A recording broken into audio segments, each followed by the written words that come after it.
I did. It was somewhere around that side. You said over here.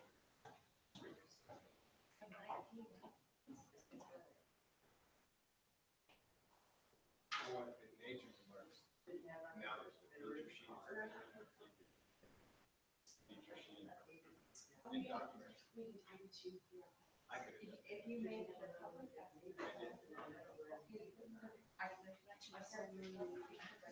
exactly.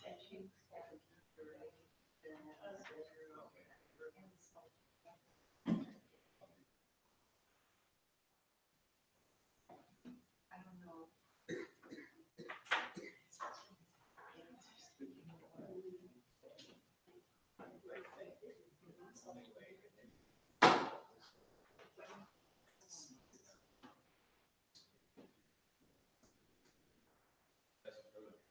Hey, what's that? That's true.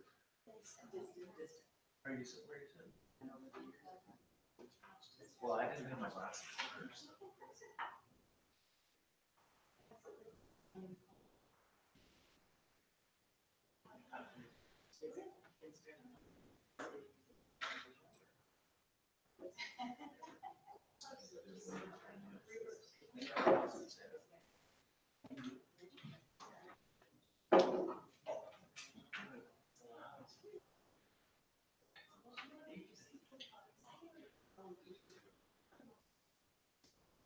No, I.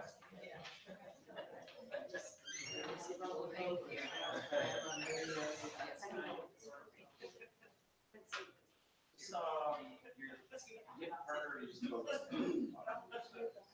Yeah.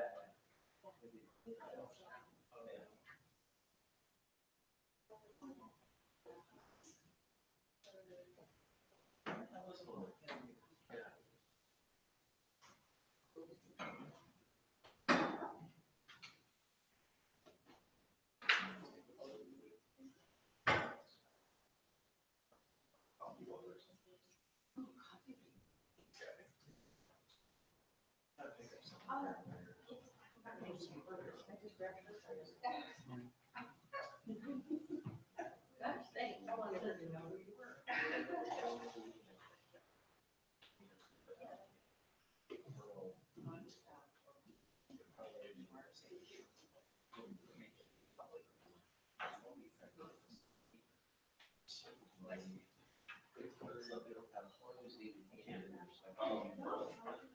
You don't. That's okay.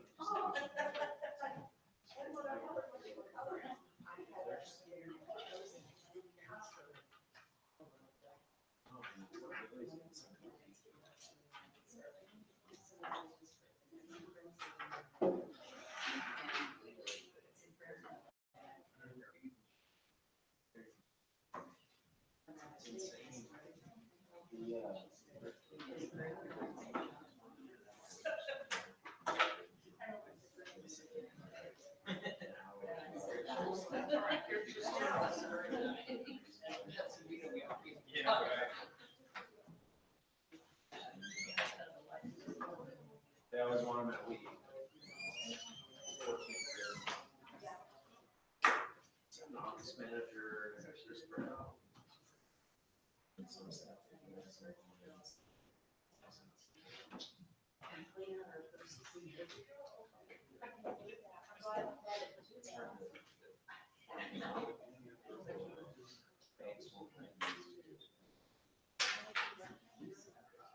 All the orders.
All right, good morning, everybody. We'll get started here.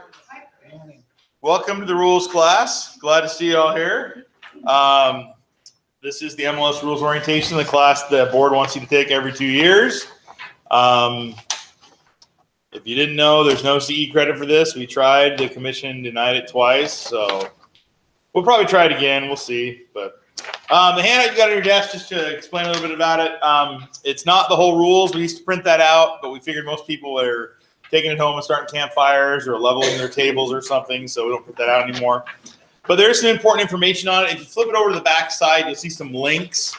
They may or may not be links you're aware of. The first one is the link for the login screen for Paragon. It's paragonimls.com.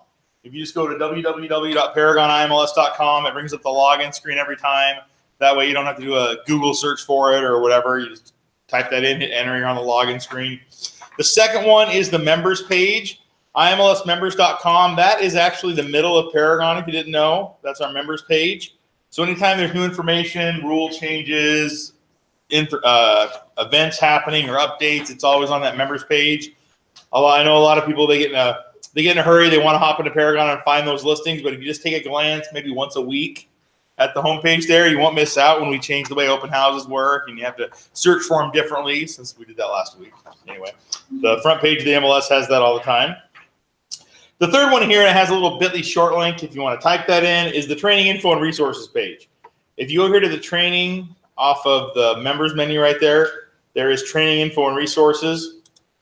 So the Intermountain MLS has a lot of different products and tools. On this page, you will find links to information about all of those. So if I wanted information on the Collab Center or Showing Time or Instanet or Everlance, you can come here and get information on it. Many of them have online recorded webinars, live webinars, training videos. If you don't like online training, you were born in the wrong century. I'm sorry to tell you. I mean, we're not going back to the times when vendors came to every MLS in the country and shared their information. We had the tech fair last year. We had a vendor that came out, and it was literally like pulling teeth to get them to come from the East Coast to do a presentation. They're like, we just do webinars. We just do webinars. And we finally got them to come, but that's the nature of the training. I mean, we have classes here all the time, but when we have a class and 2 people show up, we don't really have that class that often anymore. Which, if you didn't know, that was we had a home snap showing time class, and like 2 people came. So now that doesn't mean people aren't using those tools. More and more agents are using home snap all the time, but home snap, in my observation, isn't hard to use, and that's why agents are using it. So, but if you want information, the resources page is great. And I make sure I said it in a nice way. So, and then the last one on there is the actual link to the rules and regulations. If you go here on the front page of the MLS, if you go here to membership info, here is the rules and regulations. It's 43 pages. Again, like I said, we used to print this out. We just don't do it anymore. Couple of reasons. First is, honestly, I don't think they threw it away when they left. The second reason is they change all the time. This one was updated in January. So the online version is always the current version. And this is one perfect example of where technology is way better than the old analog way of doing things. So for example, let's say I was coming here to the rules and I wanted to find something about a sold listing or solds. So when you have the electronic version, you can do a little search function. If I type in sold, now I can see the 17 times in the rules the word sold appears. So if you haven't ever done that before in the rules, that's really useful, because then you can find exactly what you need and not try to have to skim through 43 pages and end up missing what you want. And I say that from experience. I've looked at it before and I've forgotten to search for a word or something and I miss what I'm looking for. So the electronic version is really useful. And that way too, if it ever changes, like again, this updated in January, so you always have that current version there. And then the last thing about your handout, if you flip it over to the one page that is there, you will see the violation chart. So the violation chart is basically the consequence for violating a rule. These are the things the board that they enforce, the different fines associated with those offenses. And I love the violation chart. Not that I love rules and I love fines, but this means that there's not a committee that meets once a month and willy-nilly decides what you're going to be fined. Whether you're an office of 1 or an office of 1,200, the fines and rules apply equally. And so it's in black and white what those are. The one thing your violation chart in your handout has that's different than the official violation chart is you've got a column on the far right that says section. That shows you the section of the rules this comes from. So the regular violation chart doesn't have that. As we go through this morning, if you have questions, feel free to ask them. We got plenty of time to cover what we need. If we get done early, we get done early. If we go to 12, we go to 12. It doesn't really matter to me. But I want to make sure that if there's questions, we can cover them. Yeah? I've got a couple extra layers on me, and I am busy. I do not know what's going on in this room. I know it was this way last Wednesday, too. What do they have it say? Apparently, it said it's 69. Well, turn it up. Round to the depth there. We don't need air conditioning. Or down. Now it's on 70, there's 71. That forms. How about 75? I just heard a click. It just went off. So I just heard something click. All right. So as we go through this, if you have questions, feel free to ask them. Another thing about this class is this is not a class that Chris Peterson decided to have. I didn't say, what would be a fun class? Let's have a class about the rules. I got to tell you, I'm about 50-50 on this class. I still am, because when I got my driver's license, the police didn't come by every year and say, hey, Chris, did you know you need to drive slow on the freeway or you might get a ticket? Nope, they just gave me tickets. So I don't feel bad for people who are members of the MLS that have accepted the rules. The first time you logged in, you accepted your participant or subscriber agreement and said you were going to follow the rules. Partially, in my opinion, I think that's on your burden now to know the rules, and if they change and you don't know them, then you'll get a fine and you'll figure it out. Just like the cops give me a ticket and I figure out how to slow down. Now, I will say the board seems to be nicer than me because they wanted this rules class, not because they wanted some annoying hoop for you to jump through, but they wanted to make sure that everyone is aware of any rules changes that occurred. Biggest rules change we've had in the last year is coming soon. And I will tell you, there have been many people in this spring, summertime that have gotten fines for not doing coming soon correctly. And that is one thing. I mean, the board really doesn't say, some fines are more important than others. They specifically said we are not waiving fines for coming soons or office exclusives because we've had almost a year of that rule. And if people didn't pay attention or ignored it last summer and now they're getting stuck with it, that's their own responsibility. Yeah. Are they still getting a lot of They are, because people don't do it right. I mean, the rule itself, people complain about the rule all the time. The problem with the rule is the board had to get a majority of the board to agree to it. And so I don't think any board member was 100% happy, but that was the one they could all agree on. Well, it doesn't make sense to me, and I've been in business a long time. It doesn't make sense to me what coming soon really is benefiting other than the listing engine. Right, and that's why they made it that. See, before they didn't have any rules. And so you could do it in the waiver of benefits, and you could have it coming soon for 6 months. And there was no rhyme or reason. And so now it's 2 weeks, and it accrues days on market. And so the coming soon is really meant to be, my listing's not quite ready, but I want to build interest with the agents to make this ready. But there's still putting remarks in there that say you call for an appointment. Oh, that's true. But as far as that goes, as long as there have been listings, there have been call for appointment showings. I mean, you just couldn't walk up to a house on the foothills with your key and get in. You had to schedule appointments. And because people are doing that with coming soon, so people get more frustrated with that. But that's always been a possibility. I mean, $1 million homes, you just couldn't show up the same way you could on a build job at a started subdivision. Well, it doesn't make sense if you can show it and you can advertise it. Why isn't it just plain active? Right? That's a great question for the board. Yeah. Oh, I approached it. So, I mean, yeah, it's just, as far as, I mean, the thing with the coming soon, it took them like 2 years to finally get what we have. And there's still people that, you know, there's still members of the board that think we should even have a coming soon rule. It should just be regular listings. If you want to market it coming soon, whatever you want to do is fine, but it's in the MLS, it's active instead of having some separate category. But until the board decides to change it, that's where we are. So, yep. And we'll talk more about coming soon. I mean, it is definitely a headache for lots of people. So we're going to talk about the MLS, why we have the MLS, a little bit about organizational structure, and then, of course, we are going to talk about the rules. Now, this is a rules class. Rules are not exciting or interesting unless you like rules. I'm not going to say that is me. I will try to make it engaging, and hopefully we'll have a conversation about the rules. But you know, we got to look at our source material. Stand-up comedians don't use the obituaries for their material. So the rules, not very exciting. Another thing is, I didn't make these rules. Don't shoot the messenger. It's the board that created these rules. And even though we're going to talk about fines and things that are going to sound really ominous and, you know, dark, it's not meant to be that way. It's just, that's how rules are. I mean, when you go to driver's training, you don't see lots of videos about happy people driving in their cars. You see car crashes and death. You know, that's the way it works. So anyway, all right. So the first thing to talk about is, when you look at the rules in the MLS, you're going to see two words that don't get thrown around a lot, and those words are participant and subscriber. A participant is a broker. They participate in the MLS. They share their listing data with the other members of the MLS. A subscriber is an agent, meaning that you subscribe to the MLS and you receive those listings that the brokers, the participants, are providing. The first purpose of the MLS here is a means by which participants make a unilateral offer of cooperation and compensation. So the MLS exists, so if you've got a buyer, you don't have to walk around all over town and look at all the houses. You can work together to find someone who has a house that your buyer would like. Same thing with your seller. You find people that want to buy it. The second purpose is a facility for the correlation and dissemination of listing information among participants. We are the Sears catalog of homes. Your buyer wants a 3-bedroom, 2-bath house in Meridian on a 1/4 acre that's 10 years old. You can go look for that. And the MLS has always been that way. 30 years ago, you got to use the book to do that, which was a lot harder than Paragon is. I mean, if you've ever tried to search in the book, 3-bedroom, 2-bath, 1/4 acre, not quite as easy as Paragon is. So, but the MLS has always been used for that purpose.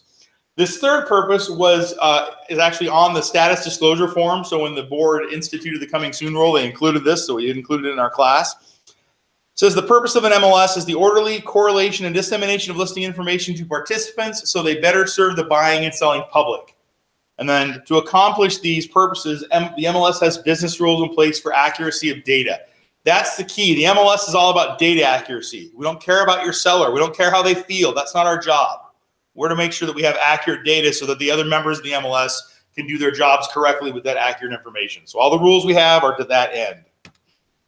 So we're a regional MLS. We cover from Ontario to Twin Falls, Latah County, Moscow. They are part of Intermountain MLS, have been for almost 2 years.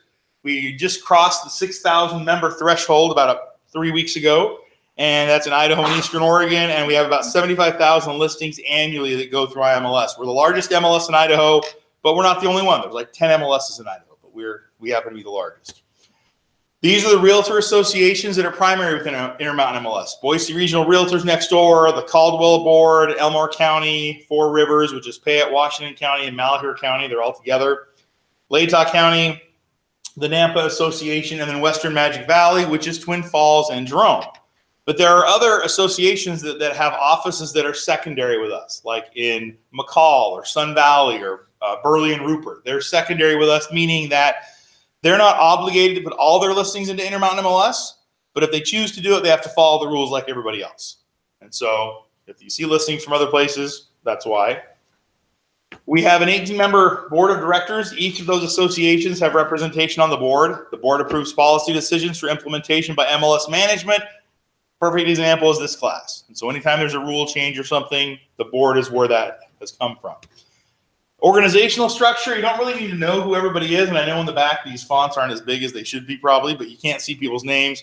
The only thing to remember is that there's 10 of us. We're horribly outnumbered. 6,000 agents, 10 people in the MLS. We don't go drive around and look at your listings.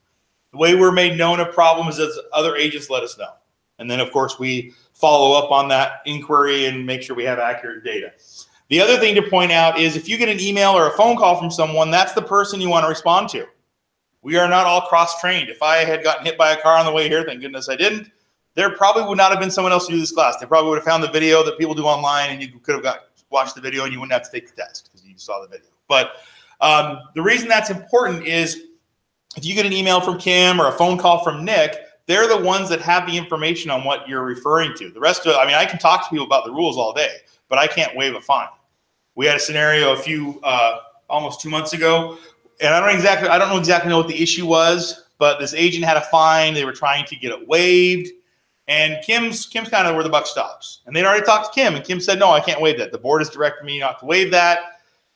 And so this person called and talked to like 4 MLS employees. I was the 4th one they talked to, and the first thing I said was, you know, I understand your issue, and I know what you're saying. Have you talked to Kim? And they said, yes. Kim said that the fine can't be waived. And I said, well, that's where the buck stops. Kim's the one that makes that decision. And so if you get any kind of communication from someone, that's the person you want to refer to. So just make sure if you get an email from Kim or Nick or Christian or somebody, that's who you communicate with.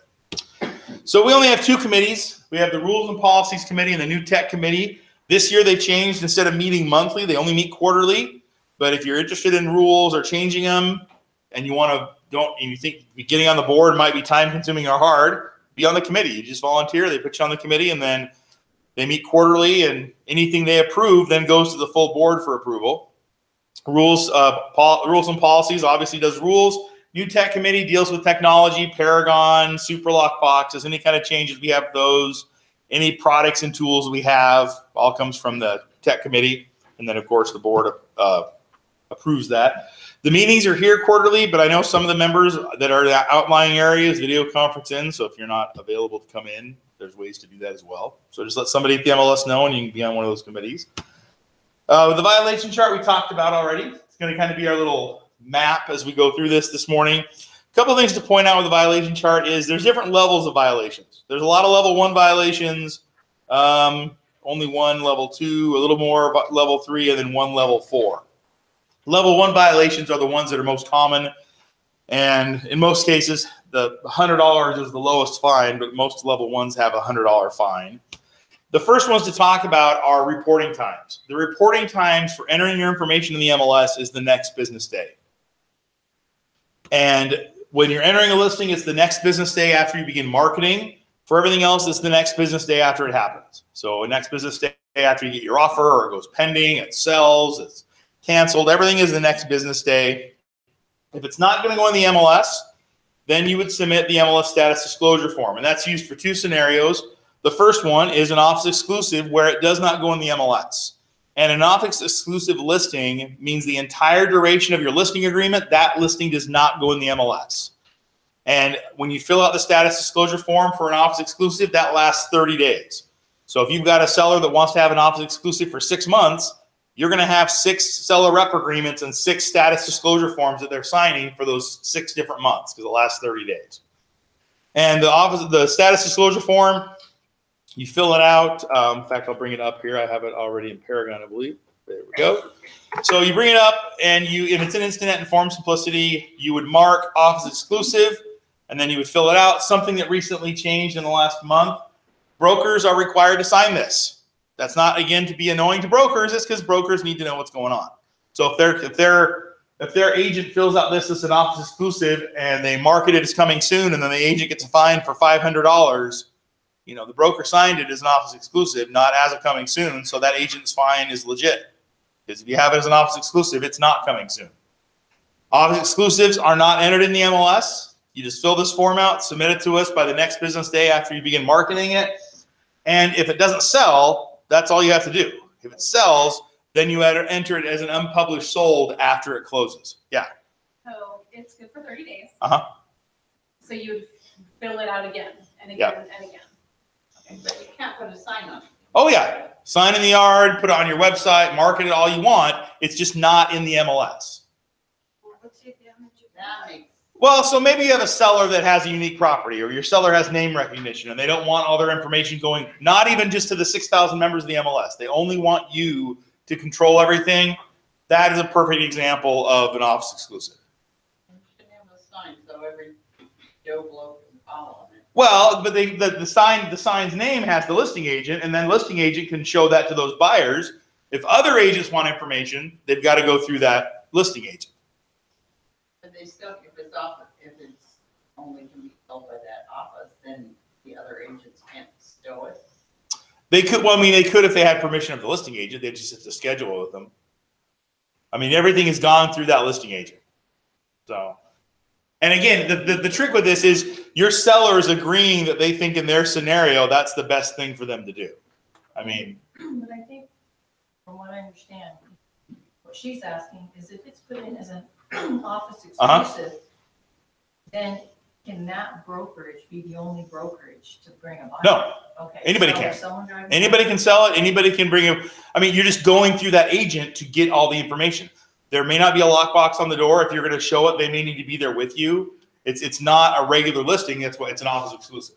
just not published. Yeah. Right. It's not on the MLS, but they still have to, I mean, offer it just like anybody else. But your buyers can see the sign, and then they call you, and you can't find anything about it.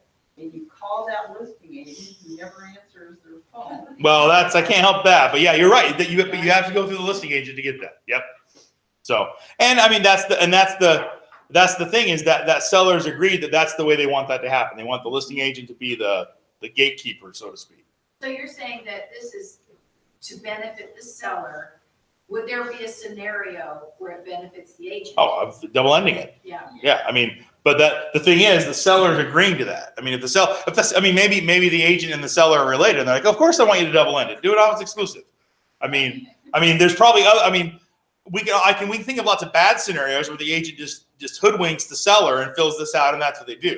I mean, you know, the market we're in now, things are selling quickly, inventory's low. Just let me do everything. We won't put it in the MLS, and you'll have an offer in a week. I mean, I'm sure there's scenarios where people are not doing it necessarily in the best interest of the seller, but we have no way of knowing that. But by putting it in as an office exclusive, you're saying, I don't want it in the MLS.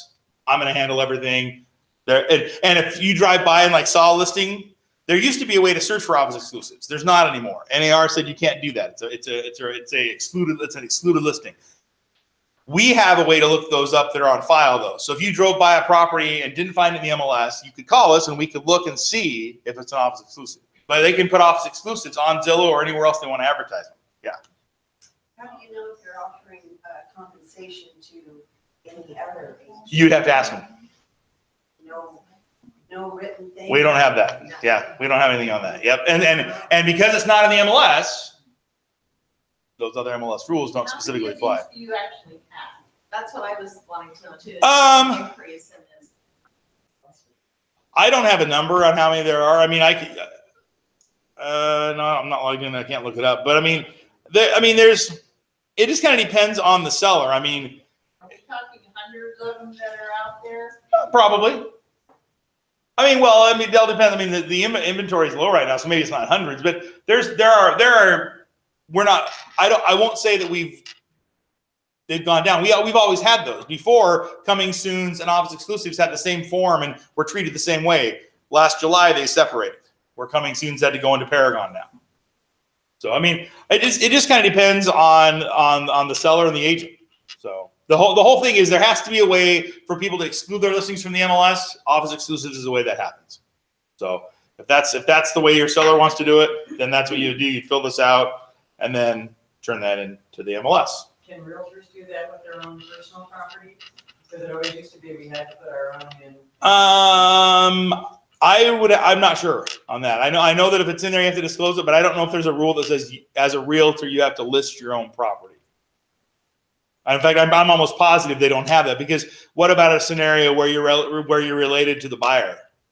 I mean, there's there's ways that you could not, they can't, there's not a way I don't think there's a way they can require that to happen. So, you probably email Kim, just Kim@intermountainmls.com, but I'm almost positive that there's not a rule about that. So the status disclosure form used for office exclusives. The other time it's used is for coming soons. And I'll just bring it up here again. So for a coming soon, again, you mark coming soon, you fill this out, your seller signs it, your broker signs it. A coming soon listing is entered into the MLS like a regular listing with the status of coming soon. After 14 days, that automatically changes to active. Now you can make it active before that, but after 14 days, it's automatically active. This document is uploaded as an associated document. A coming soon listing during that coming soon period isn't syndicated to any other websites. It doesn't go out via auto email because it's not available for consumers until it's an active listing. And when you have a listing that's a coming soon and it's canceled or expired or sold and you relist it, you can't re-enter it as coming soon until 30 days have passed since it's been off the MLS. That's the same thing as new. If you have a listing you entered as new and you cancel it, you personally can't enter it as new again until 30 days have passed that it's been off the MLS. So coming soon is the same time period for that. If you had a coming soon for 14 days and the seller said, I'll let realtors preview it, but I don't want clients in the house until the 14 days is up. Is that doable? So the rules say showings have to be allowed, just like a regular listing. I don't think the rules say specifically who is allowed into a showing, other than showings have to be allowed to MLS members. So,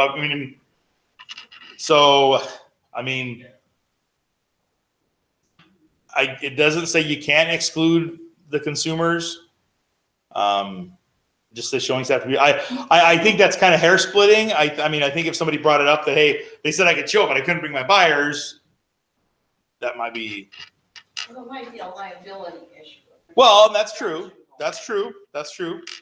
So, if there's a legitimate reason, and not just because I'm trying to drum up excitement or something or market it a certain way, then it would probably be fine. It's just, I guess it would depend on what the reason is. So coming soon, you fill this form out. Section 1.3.1 of the rules talks about it. Coming soons have to be entered by the next business day after marketing begins. They have to be available for showings in a reasonable time, like every other listing. If there's something that's happened in the recent past, is people will put in coming soons and say, no showings until after the 15th when we have our open house. Can't do that. If you want to do that, then you do the office exclusive until the 15th, and then you put in the MLS and everyone can show it. Oh yeah, there's there. Oh yeah, and there's people they're getting $500 fines for putting it in wrong. So yeah, that's there are people in there that are marketing incorrectly with coming soons. So anyway. So they have to be entered in the MLS by the next business day. And like we said, office exclusives can't be coming soons. I think we already talked about this. After 30 days before you can re-enter it again.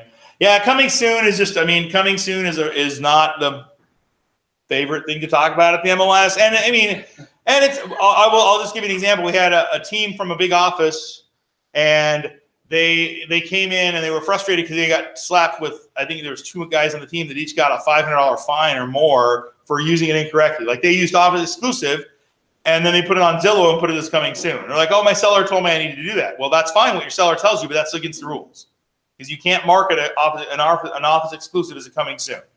It specifically says that right here. Cannot be used for coming soon marketing. And they signed that. So, that's a legally binding contract. They signed it. They said they weren't going to do it. So they got fined. And so, coming soon is crazy. Some places don't have coming soon. Some places do. Right now we do. Who knows if the board will change it? The biggest thing to point out, though, is if you don't use the status disclosure form correctly, the first time is a $500 fine. The next time is $750. The third time's $1,000, and then it just stays on $1,000 every time. And that's not just, hey, pay you this fine whenever you want. It's added to your quarterly bill, which means you don't pay it, you're turned off. And the fines that are here are to keep people compliant with the rules, keep people honest. I mean, we don't have some pizza party slush fund and we're hoping everybody gets a $1,000 fine because we're hitting Chuck E. Cheese in December. The fines are deterrents. You know, the MLS, to quote one of my favorite characters from the TV show Friends, which I'm sure many of us have seen, you know, Monica Geller, rules control the fun. If we don't have rules, welcome to what business commercials like. Talk to a commercial agent that is not successful, and they'll tell you how much LoopNet sucks that they just jacked up the prices, and there's no rules about what you have to put in there. So the MLS rules are here to make it so it's easier for you to work with your buyer and seller. And if the number of listings in the business commercial world were like the residential world, they definitely would have rules, because it would get frustrating for those agents. Coming soon, again, you got to enter it in that way. I don't have a slide about this, but the other thing hopefully most of you are remembering when you do searches is you can't include coming soon when you're saving it for a client. If you have coming soon marked, and if you have all the actives marked, that's including coming soons. Every time you go to save that search for your contact, it's giving you an error message, because coming soons can't be used when you're saving it for a contact, because they can't be emailed out automatically. So, all right, next one to talk about here are proposed closing dates. Well, before we go on that, any other questions about coming soons? All right. About office exclusive, one more. Yeah. This was a personal situation. I had a buyer rep signed, worked with a couple for 6 months. They stumbled across an exclusive, and they disregarded the buyer rep. They just wrote it up with that particular agent. So, I mean, sour grapes or what? So that comes down to more the real estate commission than the MLS. I mean, our rules say there's agents are supposed to verify if someone has a contract with another agent. Right. But if the listing agent asked those buyers, hey, do you have a contract with someone else? And they said, well, no, not really. What's the other agent supposed to do? Call all the members of the MLS and say, are you working with these people? Are you working with these people? I mean, they confessed to him after they wrote it up. After they wrote it. But see, they've already signed it after they've written it up. So now they have a new contract with him. That's right. And I'm not saying that person couldn't have ripped that up and said, well, I'm going to be honest, Abe, and but they probably aren't going to, because technically they're not doing anything wrong. I mean, if they've asked and the clients have denied it, yes, right. You've done your due diligence in that point. I mean, I don't want to say sour grapes, but that sucks. I mean, it does. So anyway, and I will say that's the downside with the office exclusives. If you've got a buyer and they see one that's an office exclusive, and yeah. All right, so the next one to talk about here is proposed closing dates. When you go in to mark a listing as a pending, there are two fields that are required: the proposed closing date and the contract date or pending date. The proposed closing date always has to be in the future, because if you have a pending, it means after you say the word pending, it's going to close. So if something happens and that date changes, you just have to make sure you update Paragon with that correct information. Paragon is an online representation of the documents with your seller. So if you extend your closing with your seller, you extend the closing date in Paragon. If the proposed closing date ends up being a date in the past, then you'll get an email notifying you your date is in the past and reminding you to update it. If you don't update it, they'll fine you for that. This rule's been around for quite some time. That before we had this rule, we had pending listings that just sat around forever. We had pending listings that had been around for 4 or 5 years. The agents were gone, the office was gone, and nobody knew what happened. And so the board created this rule as some way to keep that from happening. Because, I mean, especially in the market we're in now where things move quickly, how crappy would it be for your seller if you go to list their home and when they bought it 4 years ago, it was still sitting pending in the MLS? That's going to be fun for your days on market and your history, because you've got this existing pending listing that hasn't been closed out. And so this rule exists so that people are finishing their documentation in the MLS. I mean, everyone gets excited when they list a property. Ooh, price change, market up pending. And then when it all falls apart, people aren't as excited. And so the MLS still needs that data, whether you're updating the closing date or putting it as back on market so it's active for everybody else. Yeah. Is there a violation if office throws it out 30 days past the contract closing date as a matter of practice? There's an agency in town that just always throws it 30 days further for the pending or for the proposed closing date. Versus the date that's on the contract? Correct. Well, the dates should represent what's on the contract. So, for example, if that had happened to someone and they were not the listing office and they contacted the MLS and said, I've got a buyer, we've got a contract that says it's going to close on the 15th, but they've got the proposed closing date is the 30th, that could be reported. And then we could get them to either update it because we'd say, we've got documentation that shows that's the incorrect date. If they didn't fix it, then they could be fined for that. So, because we want accurate information there. Because even though, most offers when they're accepted and listings go pending, they close, sometimes they don't. And there might be agents that are watching that listing to see what happens because maybe they have a buyer that, it's not contingent and they're not going to make another offer. But if something happens, they may want to jump on that with their buyer. And so, yeah, it should be the correct date. Next one to talk about is pictures. You'll notice here it says no front photo within 1 business day, residential class only, excludes to be built and under construction listings. So the only listings that require photos are existing residential structures. To be built, under construction, not residential, do not require photos. And an existing residential structure only requires 1 photo. And the time frame is the 2nd business day after you begin marketing it or the next business day after you put it in the MLS, whichever way makes more sense to you. And when you upload the 1 photo we require, or any photos for that matter, they can't contain any marketing information. Can't have your signs in your photos. So if you're a listing agent or a co-agent, you can upload your own photos. You don't have to take a class or have broker permission. You can upload the photos. You can email them to us at photos@intermountainmls.com. It costs $10 for us to do that, and we'll charge you $10. But the thing I'll say is if you know how to attach your photos to that email you're going to send us, you know how to upload them into Paragon. It's the same thing. So save yourself $10, go to lunch, upload your own photos. The benefit of uploading them yourself is you can upload them at 2 o'clock in the morning on Saturday and not wait for the MLS to be here on Monday or your office person to be here on Monday. You can do it whenever you need to. And you can always go in and change your pictures. And like I said, you can upload more than 1, up to 25. We just require the 1. And you can't have signs in your photos, no marketing. And on the violation chart, it says photos containing contact or marketing information, $100 in correction by IMLS. That means that if you don't upload a picture that doesn't have your sign in it, we'll Photoshop out your sign. And we're not going to do a bad job, but we'll never look as good as your original photo because we've got the crappy small compressed picture from Paragon, not the original one that looks nice. So you just don't want to have signs in your photos. And the reason for that is your pictures go to everybody else's website. When someone pulls up a listing on your website from another office, you don't want a nice red, white, and blue RE/MAX sign showing there unless you work for RE/MAX. I mean, because that's... And I had someone say, well, you can't read the words. Okay, red, white, and blue balloon on it. I can tell it's RE/MAX. We had someone say, well, what if I've got the sign and it's vertical and you can't really read it? I said, that's probably not going to be an issue. Again, we're not looking at all the pictures. We're not going through and look at those. It's other agents that are going to tell us about it. But if it's clearly, just not to only pick on RE/MAX, if it's a big red sign with some white writing on it, pretty sure that's Keller Williams. People are going to be able to identify these things. And the fact they can't read your name, if they can tell what office it is, that's against the rules. It can't have any marketing in it at all. So it's just easier to take a picture without the sign than trying to guess. So no signs in your photos. The next thing to talk about is when you have offers, there are 2 statuses that you can use. There are contingent and pending as statuses. Now, this is one that we've done this class the last few years. The way this concept has been presented in class has changed. So I worked in the MLS 14 years. For 12 and a half of those years, when listings got offers, they went pending for 30 days and they closed. That's how it always was. And then we went up north when Latah County became part of Intermountain MLS and had this class.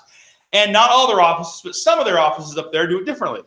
When they get an offer, it goes contingent for 20 days, and then the last 10 days it's pending. Now, both of those places are part of Idaho, have to follow Idaho state law, which one of them says you have to accept offers up until closing. And so for some of the agents up there, the way they interpret that is we go contingent until right at the very end. Even though down here, same state, same law, people do it differently. So the MLS didn't change their rule. We just changed the way we explain the rule. So basically, it doesn't matter what status you pick as long as you're picking the appropriate status. If you're picking contingent, what you're saying is, we are actively looking for other offers. Send them to us. There's a bump clause in the agent remarks. We're going to pick whatever contingent status in the MLS applies. It will still go on the internet. Consumers will still see it. And it's still active, so it's not going to expire. That's contingent. Pending means we're really not looking for other offers. Our seller and buyer are happy. It's not going to go on the internet, and it's not going to expire because we have a pending offer that's going to close in a month. So as long as you're picking the appropriate one, that's all that matters. The MLS doesn't care how the offer is accepted. It could be a handshake, could be matching tattoos, a cocktail napkin. We don't make the forms. You don't have to use the RA21. It can be whatever you want. The Sun Valley Association has their own forms they use. It doesn't have to be from the Idaho Realtors. But when you enter it in the MLS, you just have to make sure you're picking the appropriate one. And bank-owned properties apply the same way, or short sales. If you have a short sale property and you're only taking one offer at a time until the bank says thumbs up or thumbs down, that's pending. Contingent short sale would be, I'm taking as many offers as I get to the bank at the same time, and we're letting them look at all of them.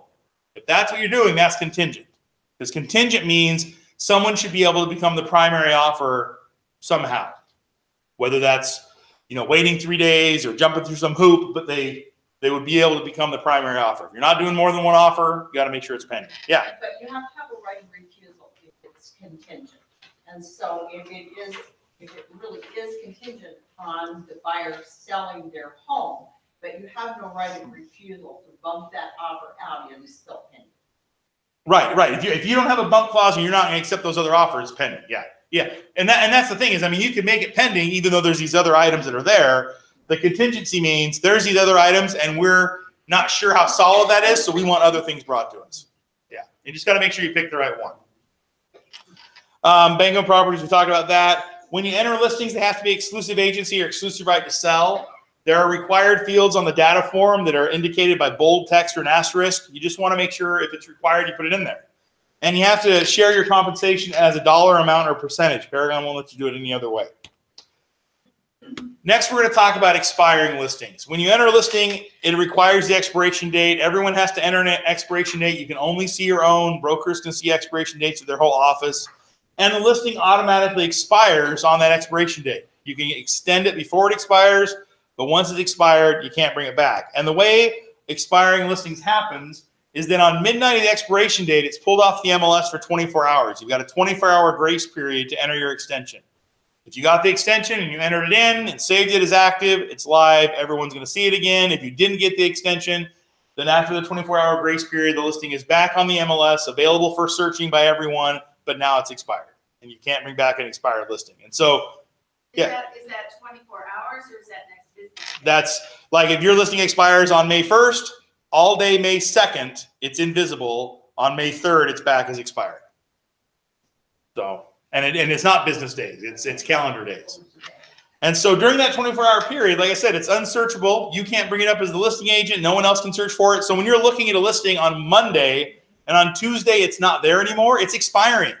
And we can't tell you someone else's expiration date. So when people call and ask us, I found this listing yesterday, I can't find it today, we have to explain the rule about expiring listings and hope they catch on that we're talking about this listing expiring, because I can't tell them someone else's date. So if a listing expires, you can't bring it back. And that's because your listing's predicated on the seller rep agreement that instituted that listing. It expired, so you're going to have new documentation, which means, in essence, a new seller rep agreement, new MLS number, new listing. Now, that doesn't mean you have to re-enter all the data by hand. If you're at the same office, you can use copy clone, and it copies everything but the status and the dates. If you're not at the same office, you can use Instant Edit Form Simplicity, and you can create a partial listing from your previous data. So there's lots of ways to not have to re-enter the whole thing, but you're going to have a new MLS number and a new listing because you've got a new seller rep agreement. And then new versus back on market. New versus back on market predates my time at the MLS. They've always had this. New and back on market indicate how that listing is being entered. So like it says here, if a listing is expired and expired and canceled would mean the same thing. If it's re-entered into the MLS, it goes back on as new or back on market, whichever is applicable. If a listing changes to an off-market status and is relisted in 30 days or less, it shall come on as back on market, not new, unless it changes brokerages. Both new and back on market change to active automatically after 3 days. So when a listing is entered as new, what that agent is saying is, this listing is at a new office, or it's been 30 days or more since it's been listed at my office. That's new. Back on market would mean it's being relisted at the same office, and it's been less than 30 days. And unless you've got a time machine and you can go back and change when you did something, this is one that's hard to correct. Because after 3 days, it changes to active. By the time we're made known about it and we reach out to the listing agent, the 3 days have probably passed. And so you just want to make sure you're entering it appropriately, new versus back on market. And then if you're going to wait 30 days to enter it as new, you want to remember the cumulative days on market don't reset until after 31 days have passed. So the new versus back on market's been around a long time. Cumulative days on market, about 8 years. Paragon is a dumb computer program. It can't remember 13 numbers, because remember every fourth February, there's 29 days. So it can only remember one number, and so the longest month in the year has 31 days. That's where the 31 comes from. And so if you want to reset the cumulative days on market, you've got to wait 31 days, because that's hard-coded into Paragon. We can't change it. Many times people will wait the 30 days to enter it as new, realize the cumulative days on market didn't reset, call us to have us reset it, and we have to say we can't reset it. The only way to reset that would be to cancel it now, wait 31 more days, and re-enter it. So if you're going to wait 30 days to put it as new, just remember it's 31 to reset the cumulative days on market. And I know in the back it might be hard to see, but these are some listings I found a week or so ago. This one says days on market 22, cumulative days on market 870. Had they waited 31 days, it would say 22 and 22. And I know in the grand scheme of things, the cumulative days on market thing doesn't really matter, because every agent can click history and can see how long it's been listed. But for your seller, it might be important to see those numbers zeroed out. So you just want to make sure you're waiting the 31 days to have that happen. So that's the cumulative days on market. And the thing with the cumulative days on market is listing agents hate it. Selling agents love it, because it lets them know what's going on with a listing. The MLS plays both sides. We have rules that I had someone say, we have rules that benefit a seller or benefit a buyer. No, we have rules that benefit the data. The data is what we want. If your house has been for sale for 1,228 days, why would you make people jump through a bunch of hoops to figure that out? Why can't we just tell them? I mean, you have whatever it's called now, used to be called Circle of Excellence, a Circle of Excellence to tell you who the top agent is. You know, you could also go into Paragon and search all the listings and see who sold the most, but they make it easy for you there. So we're making it easy for you here. See how long the listing's been for sale. So that's cumulative days on market and expiring listings. Next one to talk about is reporting sales. Section 2.5, sold price has to be reported. You cannot withhold a sold price. If a listing's in the MLS, the sold price has to be reported by the next business day, just like everything else. A non-disclosure agreement does not trump the IMLS rules. If a listing's in the MLS, the seller has already said, I will disclose the sold price. That's one of the things when they say they're going to follow the MLS rules, they're going to disclose that. If you don't disclose the sold price, there's a $500 fine that will be assessed. And if the MLS is able to get the data, we're still going to put it in there. I had someone say, well, how are you going to know that? Well, we're going to know because other agents tell us. There was a scenario a few years ago. It was December, back a few years. An agent had a listing that went pending. Another agent that had a very similar property was watching that house to see what it closed for, again, to make sure they're marketing it correctly. And that listing never came up as closed. And the second agent was able to verify, with a title company or somebody, that the house had closed, and let the MLS know. We contacted the first listing agent, and they said, yes, my listing has sold. No, I'm not disclosing the sold price. And so they were fined $500. And so the sold data, the MLS needs that information to be an accurate database. We're a non-disclosure state. It's not like there's anywhere else you can go to get that data. And because we're a non-disclosure state, that's one of the reasons why the MLS can be so strict on this rule, is that there are other entities that require this information. The other MLS members, brokers and agents, the county assessors part of the MLS, they need that data. And so, yeah. Didn't you say there was one exception to that rule, though? There is not. Unpublished sold. An unpublished sold is an office exclusive that's sold afterwards. So it's not published as an active listing, but it's still in the MLS with the sold data. Now there used to be years ago, and if you do a search, you'll still see it as a status. There used to be a status years ago called zero sold price. Before the recession, zero sold price was there, and it was entered only by MLS staff, and it was used in the rare occasion when typically what would happen is you'd have a subdivision, and the developer had one property left, and to close out that development, they discounted that property and didn't want it pulling down the values of the rest, so they did zero sold price. Well, as the market started tanking, more and more people were doing that because they didn't see the market tanking. They just thought, oh, this is my one little issue. And as more and more people requested that, the board's like, we can't do this anymore, because if you have a subdivision that a third of the homes are marked as zero sold price, how can you do any kind of analysis there? You don't know what's going on. And at the same time, throughout the state of Idaho, other MLSs have that same issue, and the county assessors, who are members of the MLS, didn't have sold data. And so the assessors went to the state legislature and said, okay, we need to change something because we don't have the data we need to do a good job. And we already get a bad rap for doing our jobs right. Imagine if we had bad data. And so they had some proposals to the legislature. One of them was being a disclosure state. That didn't happen, obviously. So what came to pass is that the MLSs can enforce their rules, meaning we can require sold price. And the assessors are, by rule, limited to having to create the assessment with an appraisal. They can't do a one-to-one ratio. They can't say, here's your sold listing, that's your assessment. They have to say, we did an analysis, here's our comps, here's your assessment. And so that's kind of how this all came about. And so the sold price has to be disclosed. We don't share the sold price with non-members. It doesn't go to Zillow. It doesn't go to Realtor.com. Any website that has sold data or some kind of evaluation, they're not getting it from us. Like Zillow, I had someone say, well, I saw a sold price on Zillow. Well, it probably came from the agent or the seller or the buyer. I mean, agents have incentives to put that information on Zillow. It's their listing. They can do that because Zillow needs to know your production to make you whatever a top producer for them or something. And so people share that information, but it doesn't come from the MLS. And so that sold information has to be there. If you don't have it in there, then you'll get a $500 fine.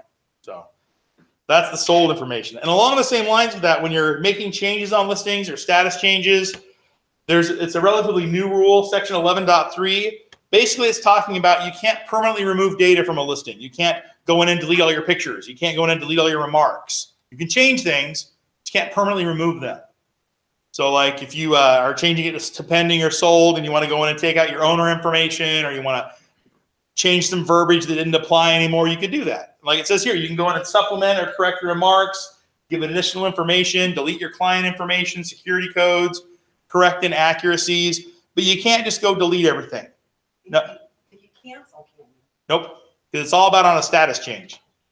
So you have to leave your pictures on there on a cancel button. Yep. And the reason for that is the MLS is the database. Paragon is the book. There's a garage next door that has 30 years of MLS books in there, and they're not written in invisible ink. I can go back and look at a house in 1989, and I can see what somebody bought it for because it's the actual data. Paragon's the same thing. I mean, the reasons people gave for why they would take their pictures out of their remarks, for the pictures, someone would say, well, I don't want somebody using my pictures. It's already against the rules. If someone uses your pictures, we'll take them off their listing, leave them on yours.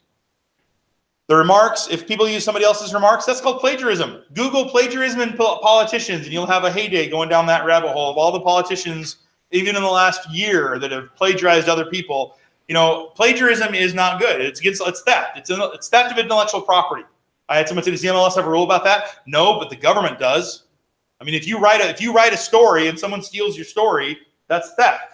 Now, I had someone say, well, what if they go through and they just rephrase what I said? That's called paraphrasing. That's not against the law. I mean, we're all old enough to remember when you had to write a paper for social studies on Mount Vesuvius and you got the V Encyclopedia Britannica out or World Book, whatever your family had. You read the Vesuvius story and then you regurgitated in your own words what it was. That is not against the rules. That's not plagiarism. That's just the way it works.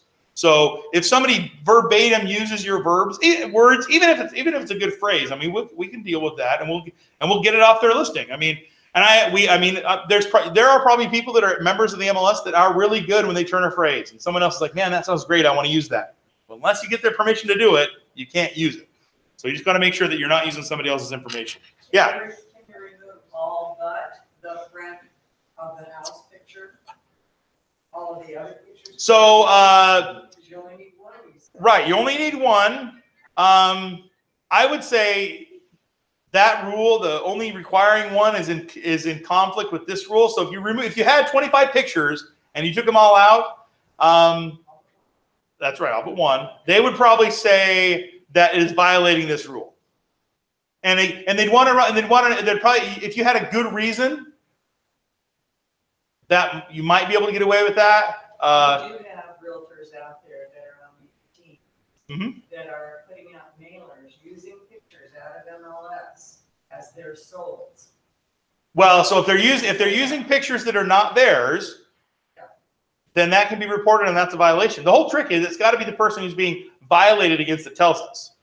And so the thing I'll say about that is I'm not doubting that happens, but people aren't bringing postcards to us and saying they're using my picture without my permission. And if that's turned in, I mean, we're not going to say so-and-so said you use their picture. We're going to say, do you have rights to use all these pictures? Because we've been told you don't have the ability to use those. And so if that's happening, we have recourse. But the recourse needs to be on the people that are doing the violation. Don't penalize everyone else. Because I'll give you a reason why having those pictures in there is good. If you've got a seller listing their house today, and they bought their house 8 years ago, that sold date is in the MLS, because our sold data goes back 16 years. You could look at the pictures of when they bought their home, compare it to what it looks like now, and you can see if they've done the things they said they've done, and maybe even find out things that they forgot they did, because you can look at the changes. And so having that information in the MLS is really useful. And so that's the whole thing. And it's only seen by MLS members. Our pictures, like when a listing goes to Zillow as an active listing, when we pull our pictures, our pictures come down. Now, if they're getting pictures from somewhere else, we can't stop that. But our syndication feed, we pull all our data. They don't have it anymore. So there could be other places they're getting it, but it's not coming from the MLS. We had a listing years ago, Mm-hmm. and we staged the listing, and an unreasonable seller, and eventually we let the listing go and unstaged the house. The next agent, a friend of hers, that listed the property, had all these staged pictures, and she didn't stage the house. It was all our stuff. I mean, how did she even get those? Well, I mean, they could have gotten them right from the MLS, because it would still be on the listing. Still on there. I mean, but again, in a scenario like that, if they're using your pictures, let us know, and we'll take them off that second listing. Oh, that was yours. But I mean, yeah, I mean, but that's the thing. So if they're your pictures and you've paid for having them taken, or you took them, you have the ability to control how those are being used. So, and even though technically the MLS owns the photos, the MLS rules say you can't use someone else's pictures without their permission. So, yep. Another status to talk about here is the withdrawn status of temporarily off market. Most people know what that means. It means for a short period of time, the listing's unavailable. When a listing's marked as temporarily off market, it's unavailable for showing by anyone. A temporarily off market listing, in the agent remarks, you have to identify when it's coming back or why it's not coming back. It's not going to be syndicated to any websites, and it's still going to accumulate days on market. So there's no marketing benefit for temporarily off market. It's there kind of as a pause button for your seller. Let's say, for example, you've got a listing in November and Thanksgiving's coming along, and your seller's got everyone coming to town. They don't want any showings the week of Thanksgiving. You don't want to cancel the listing. They don't want to cancel it. So you put it temporarily off market. And in the agent remarks, but no showings till December 1st. And then you can still leave the lockbox on the door. You can still leave the sign in the yard. It's just for that period of time. No showings can happen. It's not going to be on the internet. Consumers won't see it, but people will still see it when they drive by, and you can still accept offers. You just can't show it. If someone wants to show it during that time period and your seller is all right with that, you got to switch it back to an active status for that showing to happen. And then once the showing's occurred, if you need to put it temporarily off market again, you can do that. But just for that window of time, it has to be available to everybody. And if you allow someone to show, or you show a temporarily off market listing, both agents could be assigned $500 fines, and you could be in violation of the NAR standard of practice. And the NAR rule comes in because when a listing's temporarily off market, everyone assumes it's unavailable. If you let one person show it, that's anti-competitive. And if you are only letting one person show it and not everyone can make offers, then that's not representing your seller effectively. And so that's where the NAR part comes into play. Now, the reason the rule is the way it is, most people have always understood temporarily off market meant for a short period of time. This isn't available. But there was a group of agents, I don't know if it was a team or an office or what it was, but they'd get their listings in the MLS and then immediately put them temporarily off market and then let all their buddies come see it. And when nothing happened with their buddies, then they made it back on market again for everybody. That's not what this is for. Now, whether or not you agree with that way that would work, there is a way to do that legitimately within the rules. If you had a listing as an office exclusive for a week, let all your friends come see it, and nothing happens, then put it in the MLS for everybody. That's that same process, but now you're within the rules. And again, whether or not you agree that's good ethics or good business is different, but you're within the MLS rules by using the office exclusive for that short period of time and then putting it in the MLS. If it's in the MLS, it has to be available equally to everyone. So you just want to make sure that you're doing that. And again, temporarily off market is really there because sometimes in the middle of a listing, you have to pause. I mean, when grandma dies and it's her house for sale, you may not want to cancel the listing, and the family may want to keep it going, but you're going to have to give them some time. And you may not need to cancel it, but you want to have that pause there. So that's temporarily off market. There are auction properties in the MLS occasionally, not as much as there used to be. The difference with auction properties than a regular listing is that if there's not a minimum bid, the asking price in the MLS can be zero. If there is a minimum bid, that needs to be the asking price. And then any details about the auction need to be in the remarks. And then there's the little screenshot here is the bottom of the full detail. There's a little yes, no, but switch if there's an auction property that they have to mark it that way. There aren't a lot of auction properties in there anymore, but there was a time when there were more. I came across one yesterday here that is an auction property, and you're not allowed to see it until the day of the auction. Right. But again, that's how auctions. Well, but they're not going to accept an offer until the auction. No, they will accept it for the auction. Well, but you have to go. I mean, is it like going online and making a bid for it or something? It must be. Yeah, that's probably what it is. But I mean, think about an auction in general. Yeah. I mean, any kind of auction, you don't really get access to the things at the auction until the day of the auction. And so the MLS isn't going to make auctions be different, or we wouldn't be able to have them in there. So, yeah, that's true. They got to have pictures. Section 1.1 is written documentation. Basically, if you have a listing in the MLS, you're saying you've got all the documentation to represent the seller. If there's ever an occasion, well, before we get to that, this is a quote that's on Kim's wall, and it's about documentation here, because if you put a listing and you're marketing a property, you have to have an agreement between the brokerage and the seller to be able to market that.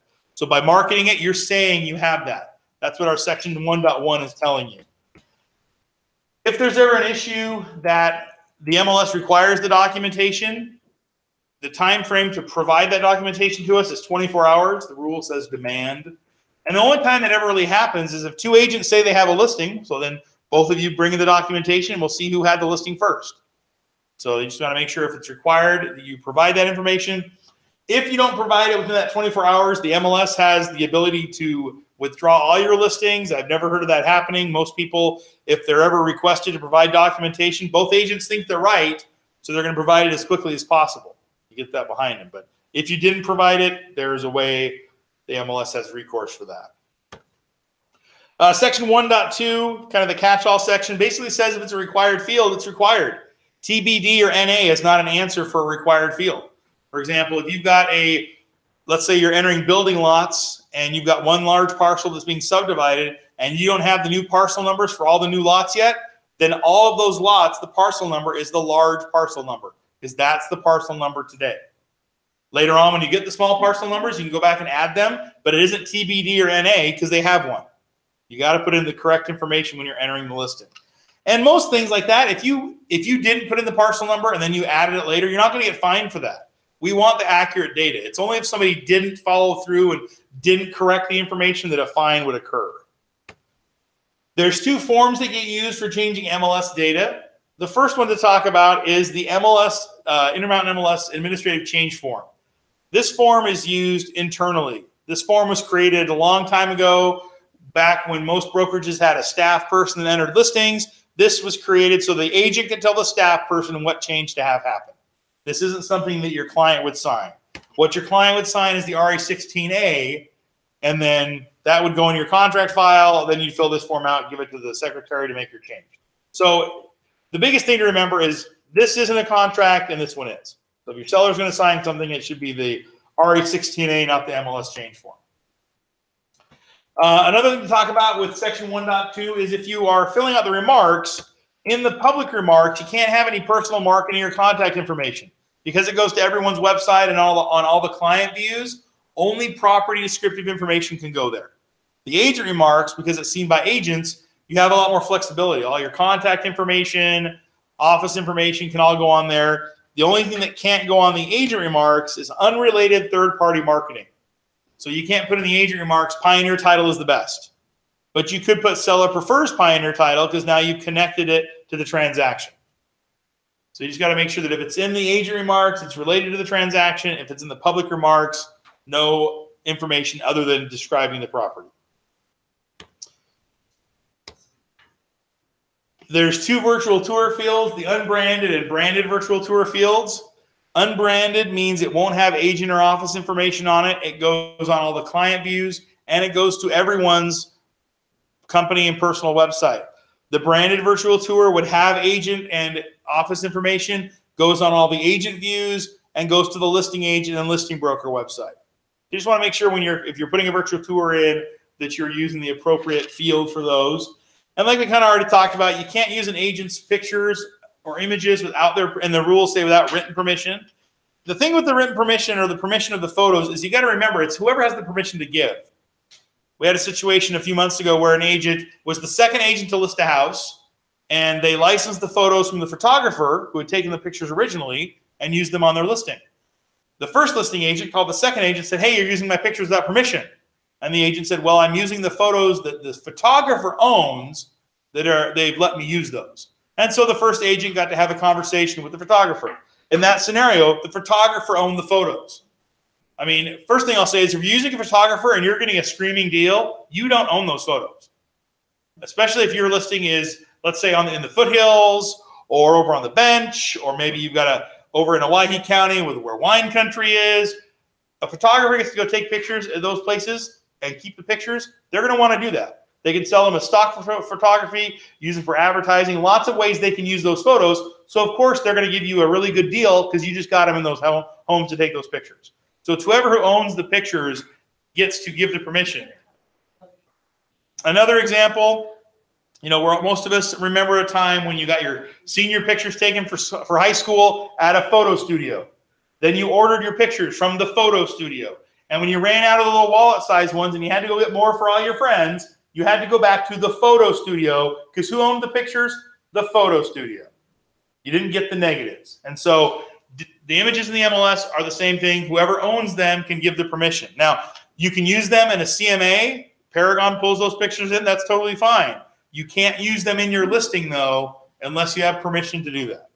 You just got to make sure you have permission to use someone's pictures. Questions about the pictures or anything? Okay.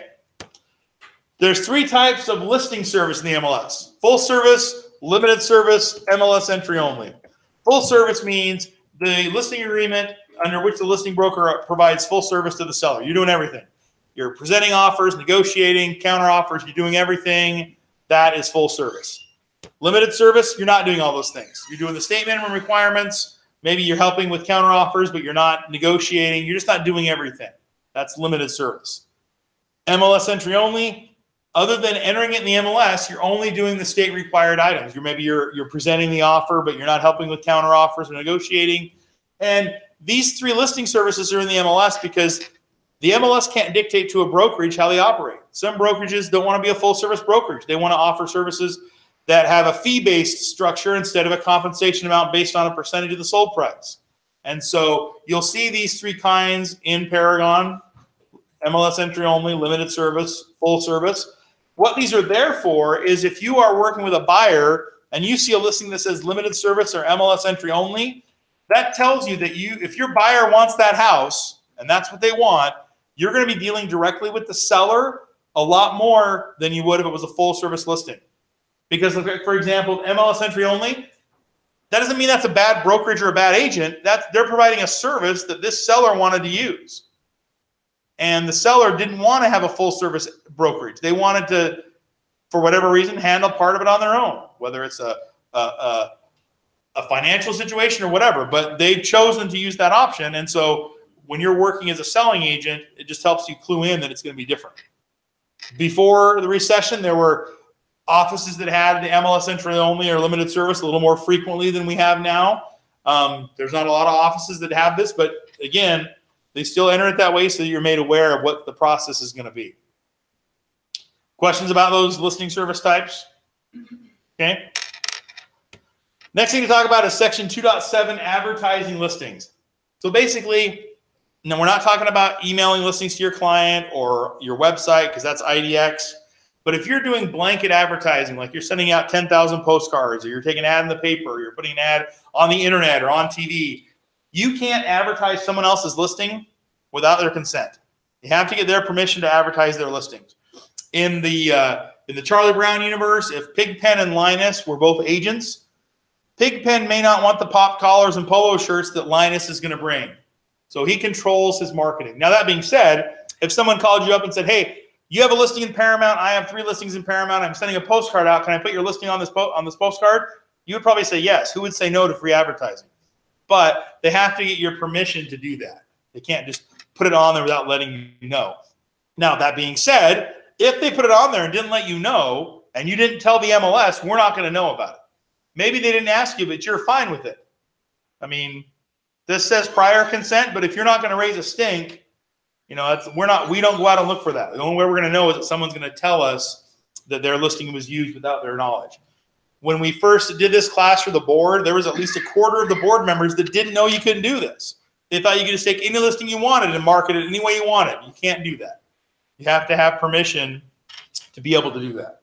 And again, this isn't talking about your website where clients come and look. That's IDX. That's different. This is talking about like you're taking ads out in the paper or any other kind of unsolicited advertising. Next thing to talk about are keys and lock boxes. So home inspectors can have e-keys. The key they have is called an affiliate key. And in order to get it, they have to be an affiliate with an association like BRR or NAMPA. They have to have a background check, be bonded and insured, and then they can get an e-key. Their affiliate key always requires the call before showing code. So the CBS code, the call before showing code, is turned off on boxes for agents, but for an affiliate key, it is always on. And so if you're a listing agent and a home inspector is going to go to your property and you're going to let them use their key, you have to give them that CBS code to get in. And the little screenshots here are showing on the Supra e-key app. If you go to edit your lockbox, you can see the CBS code, or you can see it on the SuperWeb website. Just like the shackle code, you can make the CBS code whatever you want. I mean, there's a default one on there, but you can change it so maybe it's something that you remember. Where do you do that at? You can do that on SuperWeb website.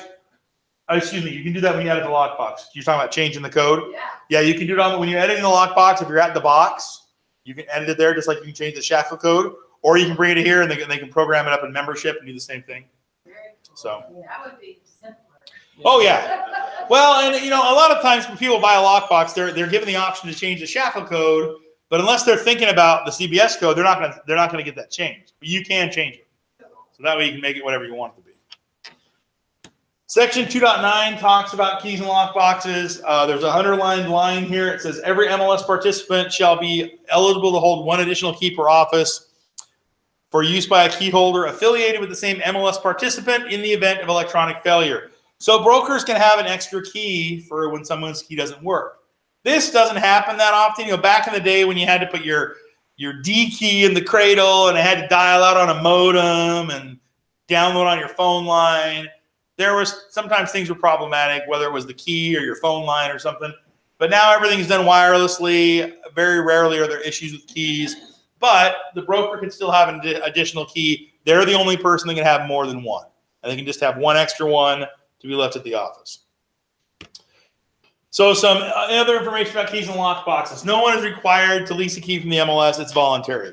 Many new agents, especially if they're not in a hurry to start showing homes, they don't get the lockbox key yet. Why pay for something I'm not going to use? They can come in anytime and get it. So you're not required to get it. But you can't share your key. So if they did have a showing, they'd have to have someone that had a key with them. Lock boxes can only be placed with consent. And then they got some security requirements they want people to adhere to. First is the electronic key must be in your possession or a safe place at all times. So don't leave it on the bar at Chili's and go walk around for 2 hours. They want it with you. Key holder must not allow his or her personal identification number to be on the key.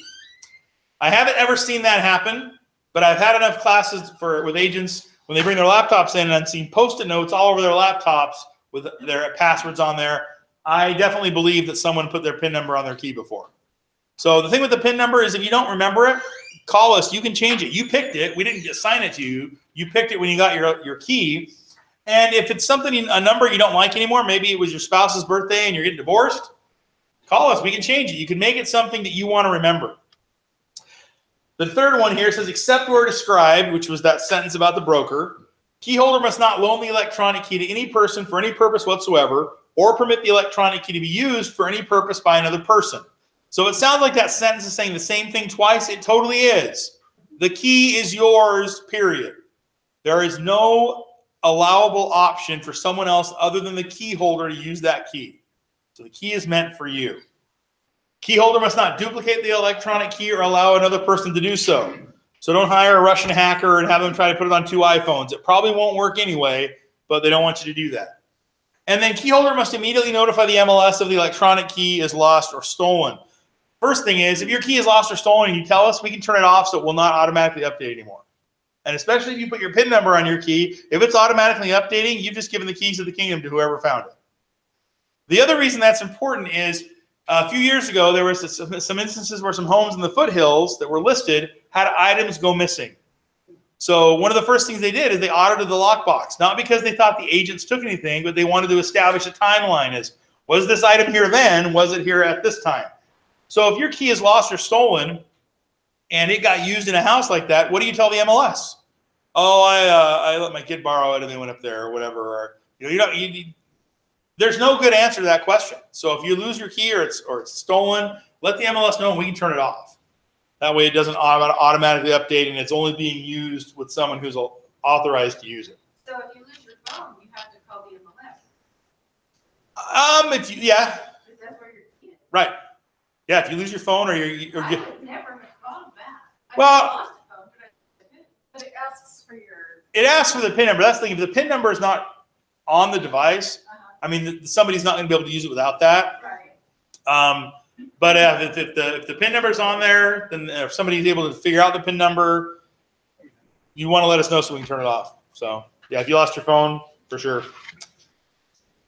And then if there's ever a scenario where an MLS member puts clients, customers, or other professionals at risk, they can either be refused lockboxes or terminate their activity with a lockbox key or suspend their right.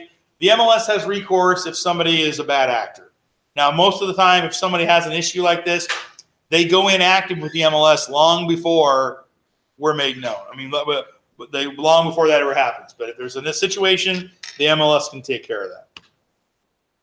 Cooperative compensation. When you put a listing into the MLS, you have to offer compensation. Those offers are unconditional. You can't say people with red hair get 3%, people with black hair get 2%. It's the same for everyone. And the MLS is not, the remarks are used for listing information. The agent remarks are for agent-specific information. No exclusion or mentioning of agents in the listing should happen at all. When I first started the MLS, we had a scenario where a husband and wife were agents and they were getting divorced. And I don't know which one did it, but one of them wrote on their listings, agent member number, blah, blah, blah, agent so-and-so cannot show my listings. And they put that in the agent remarks. The MLS is not where you air your dirty laundry. I mean, if there's a reason to exclude someone, there's a way to do that, and it's not in the MLS. The way I've been explained it is that the listing broker would contact the broker of the excluded agent and then would let them know. A real-world example, there was a situation in Twin Falls where a seller was in law enforcement, and there was a person who was an agent now that in the past that law enforcement person had had some kind of experience with. They didn't want that person in their home, so that person was excluded. A fictitious example, if you're a Hatfield, you don't want a McCoy show in your house. So there's always been reasons to exclude people, but it's never been in the MLS. Because, everyone else doesn't know that you don't like someone or whatever. Just broker-to-broker communication. Section 11 talks about ownership of compilation and copyrights. The MLS owns the data. 30 years ago, the MLS owned the books. 30 years ago, if you left your book with your buyer, you would lose your book because the book belongs to the MLS. The broker is obligated to follow the rules. You have to follow the rules, which means the data is meant for MLS participants and subscribers. No unauthorized distribution is allowed, which is why we have this nice disclaimer when you look at the full detail reports. The data on here is meant for you, not for anyone else. Now, there's a few reasons why that's important. The first one is a legitimate business reason. This listing doesn't have it on it, but there's a section here that says owner main alternate. That's a place for the owner's name and phone number. If you don't have a buyer rep agreement and you send the full detail to your buyer, why would they call you back? They've got the seller's name and phone number. It's not personal. It's just business. Everyone wants to save money. So if you were to send that to them, that's a possibility. The second thing to mention is, as a group, human beings are stupid. Agents are humans, ergo agents are stupid. Now, I'm not going to say anyone specific. I'm not thinking anyone specific. But if you take any group of 6,000 people, there are going to be some dummies in that group. Got to tell you. That's just the way we work. So I'll give you two examples where agents did not so smart things on the full detail in the agent remarks. The first one an agent put in the agent remarks, no showings between 3 and 5, kids are home alone. We can all agree that is not very smart. Now, the agent, when asked about it, said, well, there's a showing restriction. I wanted everyone to know why they couldn't show at that time. then when it was phrased, well, you also let someone know that there's some kids home by themselves. So they're like, oh, I didn't even think about that. So they just had one mindset. I mean, they weren't trying to be bad. They didn't think it through. Another similar example, I saw this one on a rental. It said in the agent remarks, tenant is visually impaired. And you might think, well, why is that a big deal? Well, if that's on the flyer box out in front of the house and two hoodlums are walking by, you just told them how to commit their next crime. The first one's going to talk to the blind guy. The second one's going to ransack his house. And again, the agent, when asked, they're like, well, I just wanted agents to know if the house looked a little in disarray or, what orange walls with purple carpet. It wasn't because this is a bad homeowner. It's because the tenant he can't see. I mean, and so there's reasons to provide that information, not necessarily always in the MLS. Maybe when you talk to an agent, you tell them that or something. So, or maybe there's other ways to phrase it. And again, you don't distribute this to people who aren't members of the MLS. When you're looking at listings in Paragon, when you're looking at a listing above the report you're viewing, it has the name of the report. And you can go to the reports menu, and any report that says client or customer or brochure or flyer are meant to be used with consumers. Those are all here in this details folder. So I'm going to bring up Paragon here. So let's find a listing here. Here's a listing. So now you'll notice right up here it says MLS full detail. So I can tell what report that I'm viewing. If I go here to the reports menu, and I go to details, the MLS client detail is about halfway down here. And now it says MLS client detail. And if you don't want to have to scroll down every time to find that, you can click and drag it. And when you get to the top, it drags up for you, scrolls up for you, I should say. And then I can put that right there. And any other report that I want, I can drag up here so that they're easy to find. And if I put a report up here that I don't want, I can just come here and click on the X and put it back where it was. And not only by putting it in favorites does it make it easy to get to. Let's say I'm here on the full detail and I want to print. If I go up here to print plus, the client detail is right here, so it's easy to get that client detail because it's up here in favorites. So by dragging it up to favorites, it makes it a lot easier. If you didn't know you could do that, there's your Paragon tip for the morning. You can just drag those up there. Now, you just want to make sure you're sending out the right reports. There was an update to Paragon almost a year and a half ago that made the default email view. Like if I click on, even though I'm on the full detail, if I click on email, it's going to email the client detail. So you're not going to email something other than the client detail unless you specifically pick it. So the client detail is going to be the default. So you just want to make sure you're distributing things that need to go out to other people. Before we can talk about passwords. Other questions or comments about the reports or anything? Yeah. What if your client wants to see the full detail to make sure that like the agent remarks and the Like the seller? right. Yeah, you can send that to them. It's their house. I mean, really, the rules don't specifically say that, but it's their house. It's not going to show them anything they don't already know. Right. That's So what I wanted. really, yeah, if you're and we don't track those emails. I mean, I know there's a nice ominous disclaimer about $500 fine, but we don't know who sends those out. That's why they say your name at the bottom. If we knew who sent them out, we wouldn't have to put your name on there. And so, yeah, if you're sending it to your seller, that's fine. So, and really, like I said, because before Paragon changed, it happened a lot more often because people would forget to change the report. But now it defaults to the client view. So, I mean, it doesn't happen nearly as often as it used to. So, next thing to talk about is sharing username and password. It's a $5,000 fine and a 3-month suspension and an automatic review. So your login and password are for you and no one else. There's no reason to share it with anyone. Some of you remember back a few years ago where we used to have to go in and change our passwords every quarter. We don't have to do that anymore. In fact, technically, you shouldn't have to change your password at all unless the system senses some kind of issue or you want to change it. It doesn't make everyone do it on the same schedule anymore. So the login screen, it's set up to look for irregularities, to look for sharing or look for unauthorized access. And there's 2 ways that it does it. The first way is your location. This is a screenshot of Firefox talking about the location being shared. Here's Chrome talking about the location being shared. So when you log in the first time to the MLS or you log in on a new computer or a new browser, the first time you log in, it asks, do you want to share your location? I would say you always want to share your location. Now, when you're sharing it, you're only sharing it with the login screen. It's not like you're turning it on for every website you go to. You're turning it on for that one site. But if you don't want to share your location, I mean, that's your prerogative. But by not sharing your location, The only way the login screen can tell where you are is by your computer's IP address, which is your computer's number on the network provided by your internet network. So let's say I'm not sharing my location and I'm using my phone as a hotspot. If your phone's Verizon, then your IP address comes from Salt Lake City. If it's Sprint, it comes from Kansas City. If it's AT&T, it's Denver, and I'm not sure where T-Mobile's at. But let's say I'm on my computer, I'm on my Verizon hotspot, I'm at Julie Davis Park doing some work. I log into the MLS, the login screen says, where's Chris? I'm not sharing my location. So because it's a Verizon hotspot, the login screen response will be, Chris is in Salt Lake City, because that's the IP address I'm using. So I get down at Julie Davis Park, I drive 10 minutes here to the MLS, and I log in. I'm on the MLS network, and I log in.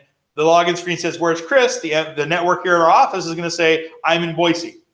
So unless you're Marty McFly, Doctor Who, or The Flash, you can't get from Salt Lake to Boise in 10 minutes. So that's called a velocity, meaning speed, a velocity error. So if you are not sharing your location, that's going to happen. And if I were to show you a person's logins and they were consistent like multiple times, they're in Salt Lake, and 15 minutes later at the Boise login, what would you say? There's 2 people logging in, even though there's not. So the way to avoid that is to share your location. When you share your location, then your browser overrides the location information from the IP address. So let's say I'm sharing my location on my hotspot. The hotspot IP address is still going to say Salt Lake City, but now my browser is going to say, wait, it's not really Salt Lake, it's Boise. And then 10 minutes later, I'm in Boise, there's not an issue. So sharing your location, that stops those velocity errors. The second thing the login screen looks for is it tracks your passwords. Now, newsflash, I work for the MLS. I can look up anybody's password I want. We're not saving your passwords.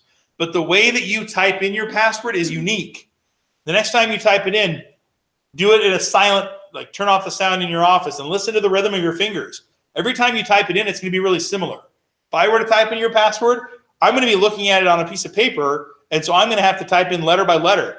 But for most people, you can put your hand on your keyboard, turn your head and have a conversation and still type in.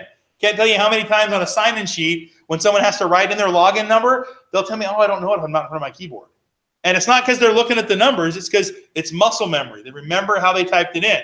So the login screen looks at that. And even if you have different devices, maybe I've got this laptop here in my office that's on a docking station, so I've got a different keyboard. Maybe somewhere else I've got another device. You can have multiple login patterns. That's fine. What the issue is when those start overlapping. Because unless I've got 6 arms and 3 heads, I'm not going to log in on 3 devices at the same time. And so if that happens, then the login screen starts sensing that there might be unauthorized activity. And it has these levels of remediation to fix that. The first one is it has you change your password.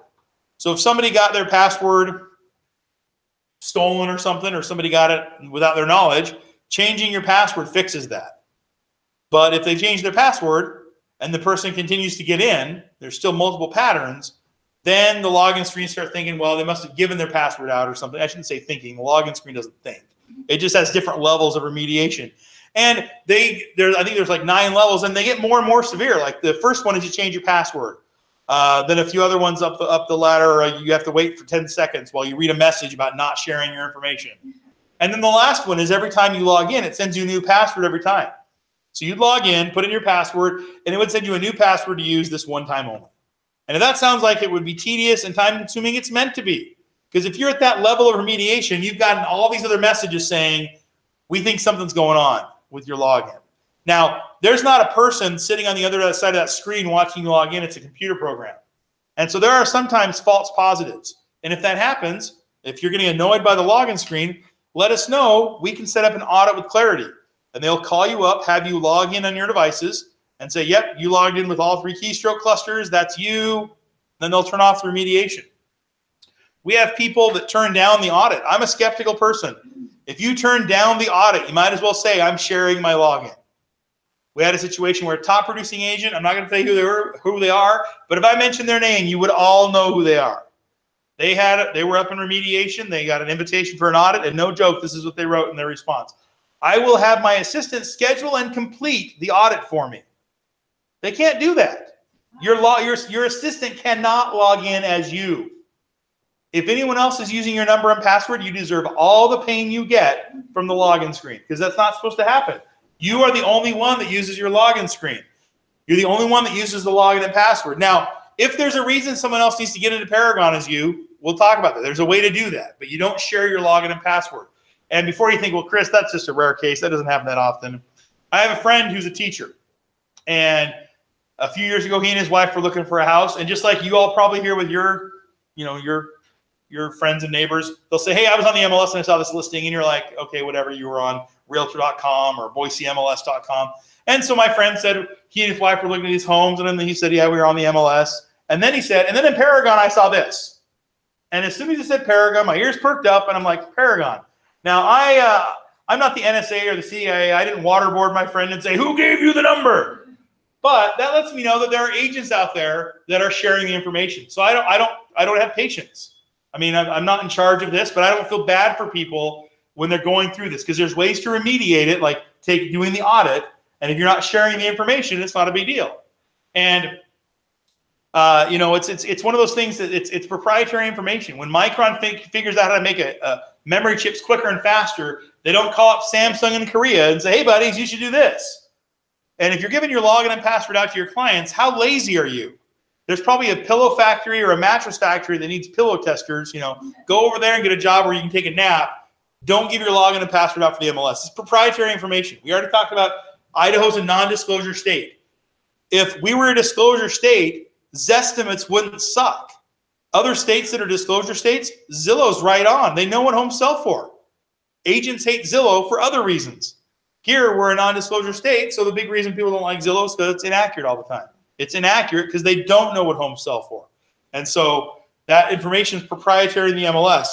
If there's a reason someone needs to get in the MLS, there's something called assume identity. Assume identity is free.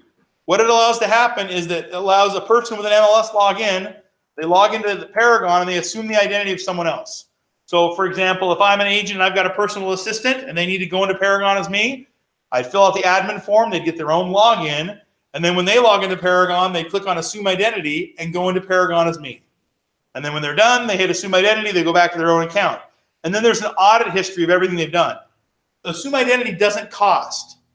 I mean, if the MLS wanted to make money off that, they could. They don't. They want to make it as accessible as possible. You just come here to the membership info part of the homepage, print the Assume Identity form out, you fill it out for someone who assumes your identity, and then you can log in and out of each other as each other. We had a scenario in Twin Falls with a husband and wife that were agents.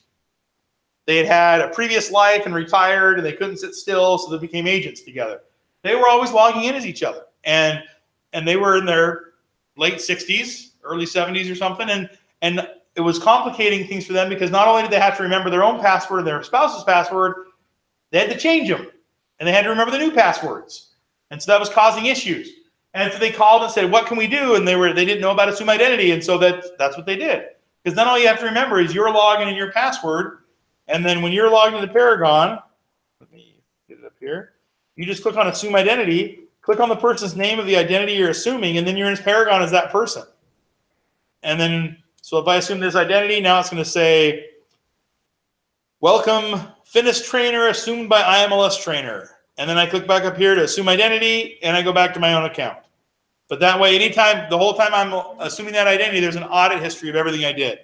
Like the other day, I logged in on my account, and I don't know, maybe I'm wrong, but I had my phone in my right hand, and I was reading something, and I was using my left hand to type my password to get in. And it said I was wrong, and I was sure I was right, but that's not how I usually type it. And I wondered if it stopped me because I was using my left hand. Probably not that. It probably just could be that maybe there was a capital letter or something that wasn't put in or something. I mean, because it'll let you type it in different ways. Like we had a person who was going to get their shoulder surgery, and it was going to be on their dominant arm. And they called in trying to be proactive about it. I'm like, can't be proactive, but as long as that other pattern doesn't show up when the new one appears, it'll be fine. It's when they overlap that there's an issue. So it should let you log in different ways, just not simultaneously. So, but yeah, as far as the Assume Identity, if you didn't know it was there, it's an awesome tool. This is the way that personal assistants are able to access the forms for the agents they work for. They can't click on Instant Ed or Form Simplicity from the dashboard because those forms tools are only available to Idaho Realtor members. And so they go to Paragon, go to Assume Identity, and then they can come here to the resources menu and go to Instanet from there and access the forms as the agent they work for.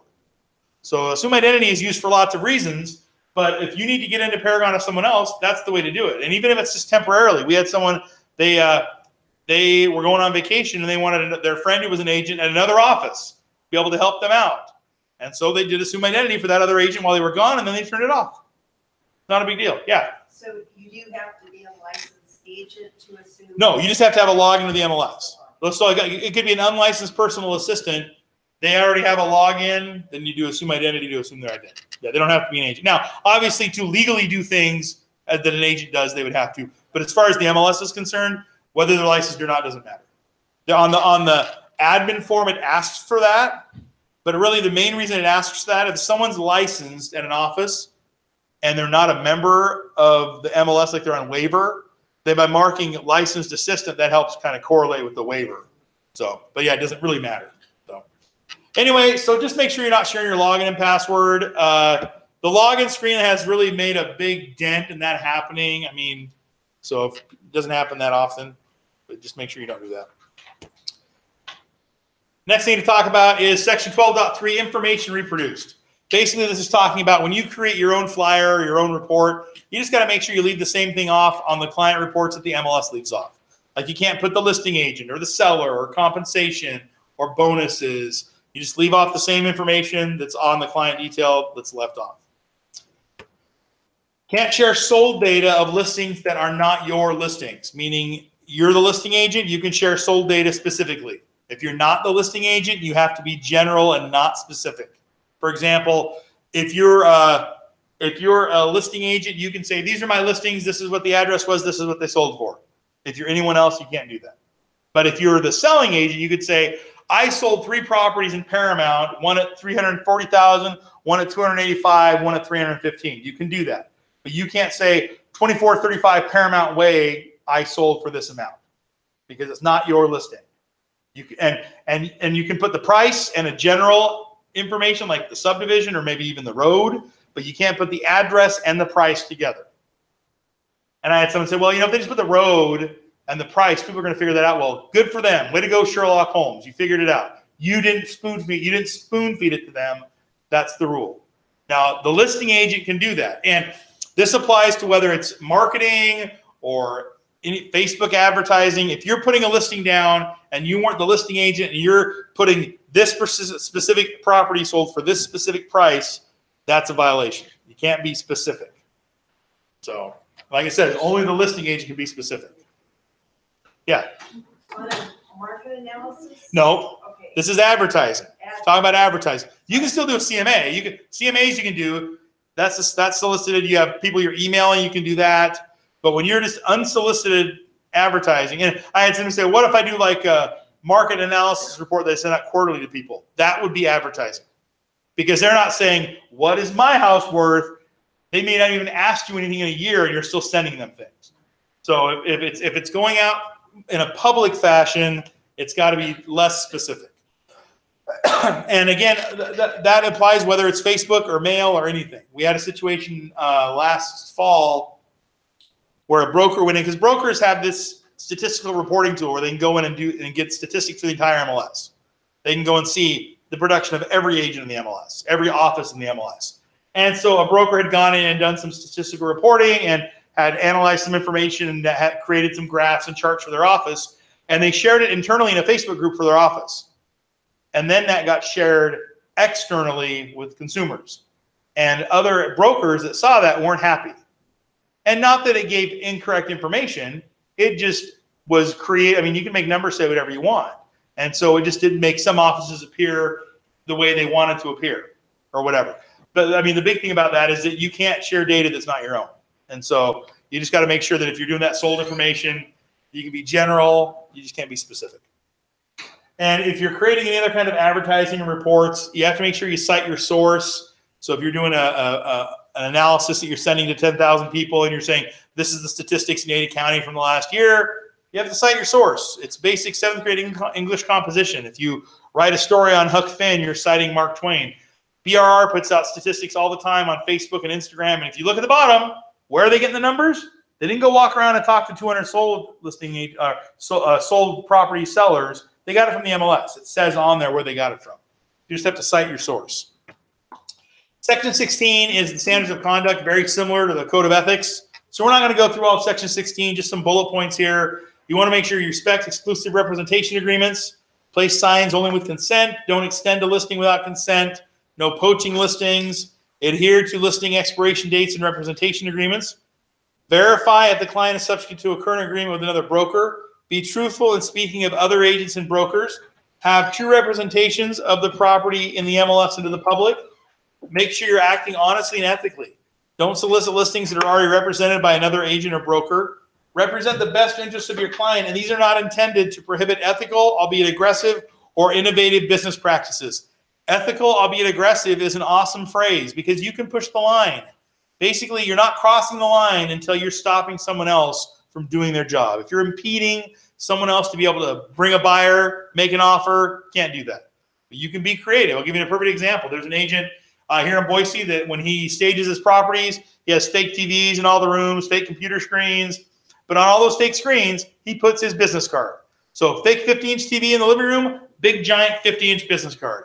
Fake 30-inch TV in the bedroom, 30-inch business card. That's not against the rules. But if you weren't aware that he did that and you were showing one of his homes, hopefully your buyer is not looking at you and your jaw drops to the ground when you see that guy's 50-inch mug on that TV.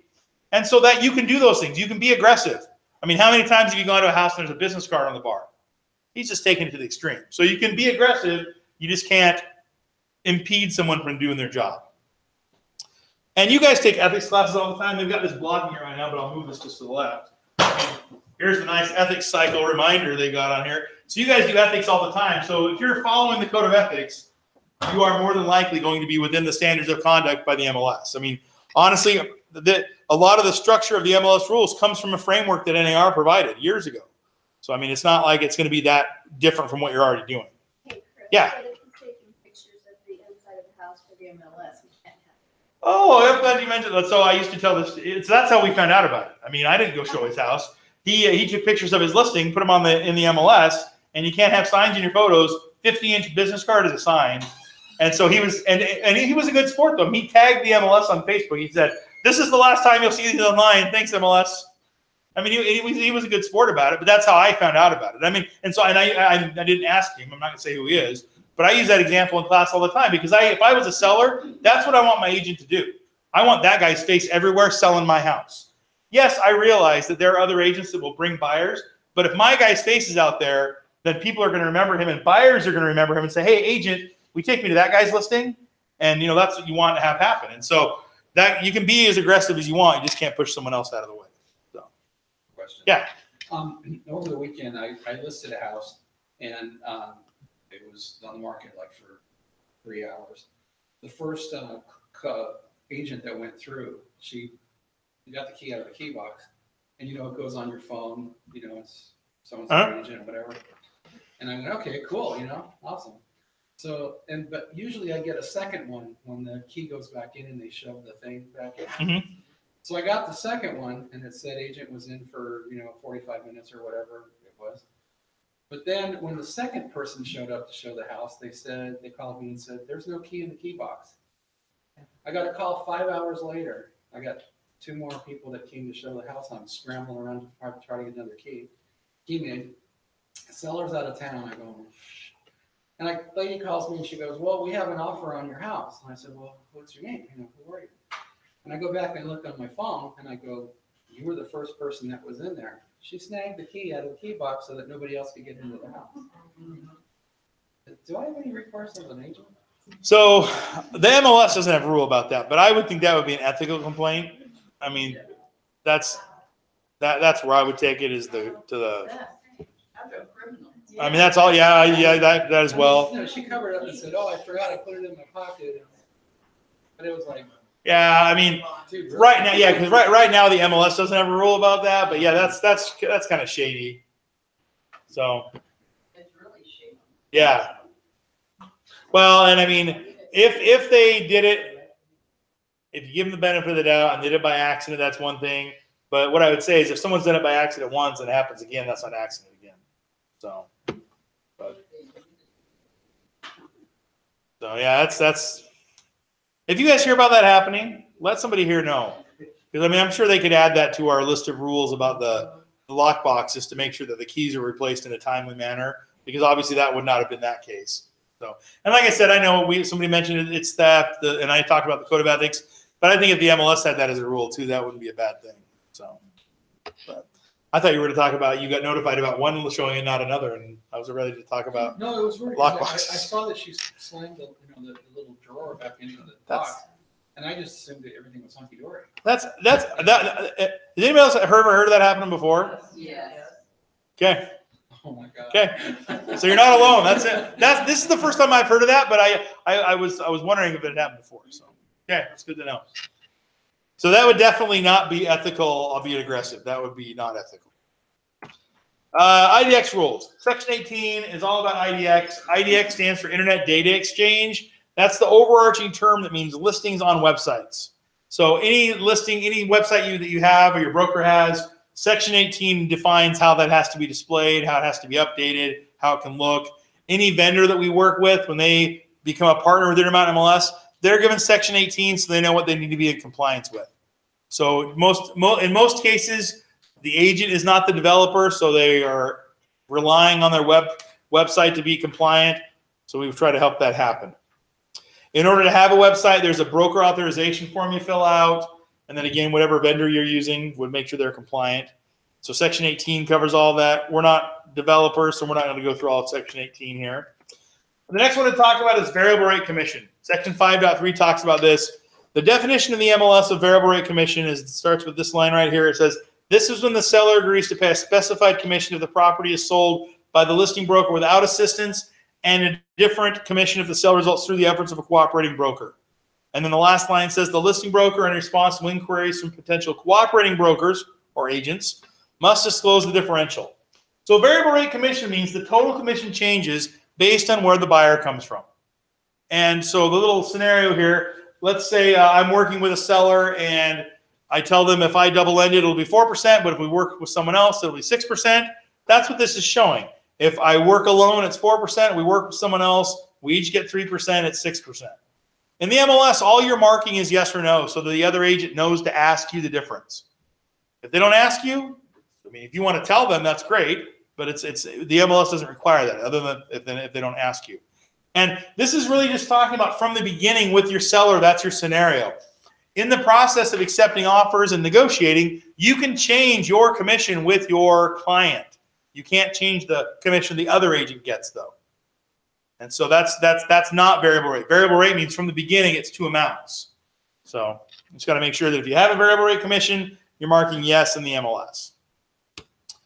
If a property qualifies for more than one class, it can be listed in more than one class. So if you've got a property that's a farm, but it's in an area that's being developed, it could be listed as farm and ranch, business, commercial, vacant land, all at the same time. So you'd have 3 MLSs for one property. You would have to enter them 3 times. They'd all have to follow the rules. And then if you get an offer, you can mark them all 3 as pending. But when it closes, you decide which one to mark as sold and cancel the others, because it didn't sell 3 times, it sold once. So that way you can get it in front of as many agents as you need to. Once a property is in a property class, it can't be in there more than one time. It can't be in residential twice. It's either single family or townhome. It can't be both. Residential properties are either single family or single family with acreage. The cutoff is 1 acre.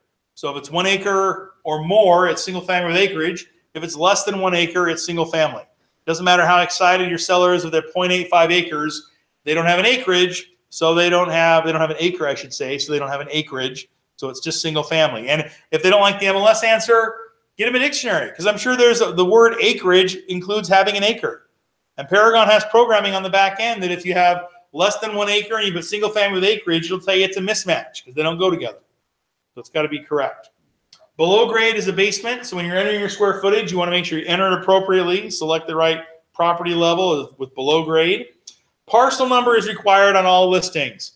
Let me bring up a listing here and show you why parcel number is so important.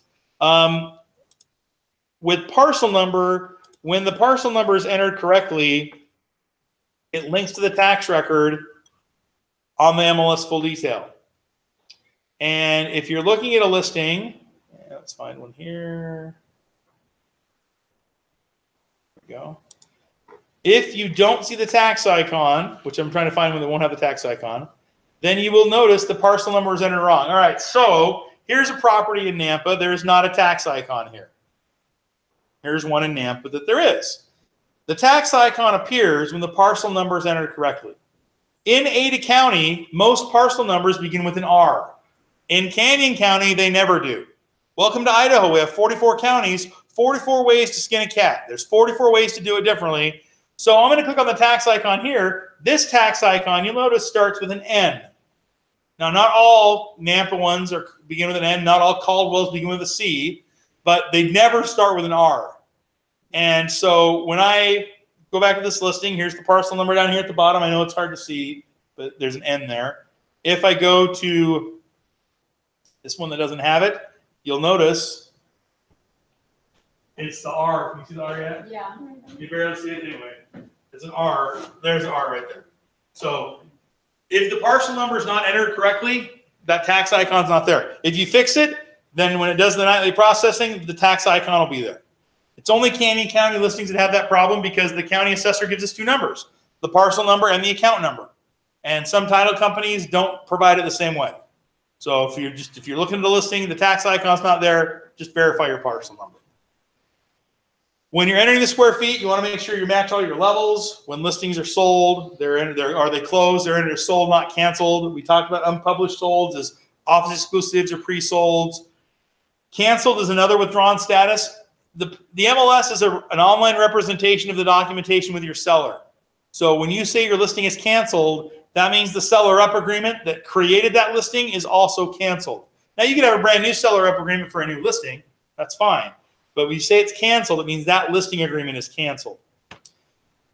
And again, sold price is required. If you want to see the rules and regulations, we talked about where you can find it here under membership info, rules and regulations. The violation chart changes just like the rules does. This is a version of the violation chart from 4 years ago.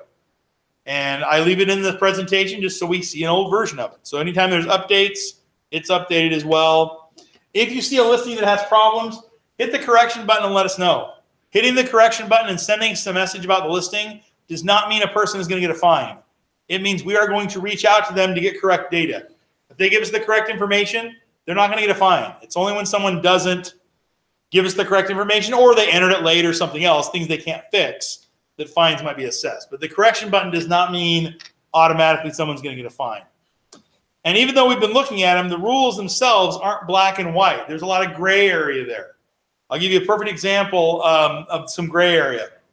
There was an agent that listed a home that had a 3-car garage, and one of the rooms had been converted to, one of the bays had been converted to a room. Contractually, permits, everything legitimately done. And the agent called and said, this is my scenario. It's a 3-car garage, but one of the bays is a room. How do I put that in the MLS for garage capacity? And they were told to put it in as 2. Now, what the person didn't tell us was that the seller was willing to convert that room back to a garage bay if that's what a buyer wanted. So that first agent, their listing expired. New agent gets the same listing, does not call the MLS. Garage capacity puts in 3, but in the agent remarks writes, seller will incur all costs to convert third bay back into room. And so the second agent called and said, why was that other agent allowed to put that in there, but I wasn't? Well, it's because the second agent disclosed all that. The more you disclose, the higher probability that your listing is going to fit within the rules. I mean, the MLS doesn't, for all the rules we have, we don't have a rule that says that specifically, that you can only mark 3 if it's going to be converted. They disclosed it, and so the people, the MLS executive and Kim Griffin, who goes to the board meetings, that knows the intent of the board, they have wiggle room. And so if you're disclosing enough information, then there's a higher probability that whatever you've selected is going to work. I mean, I'm not going to bring it up on the screen here, but a perfect example is waterfront. We have one waterfront entry in the features. There isn't a definition of what that means. The McCall MLS has like 10. So at least all 10 of theirs have to fit into R1, which means waterfront can be on the river, on the lake. It also can be on the green belt, where water is all year.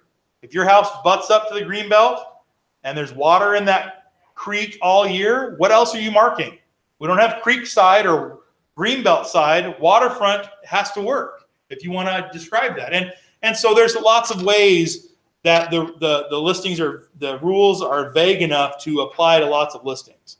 So the biggest thing is I would say is the more you disclose, the easier it's going to be. We get the correction button, the major way we get made known of report of errors.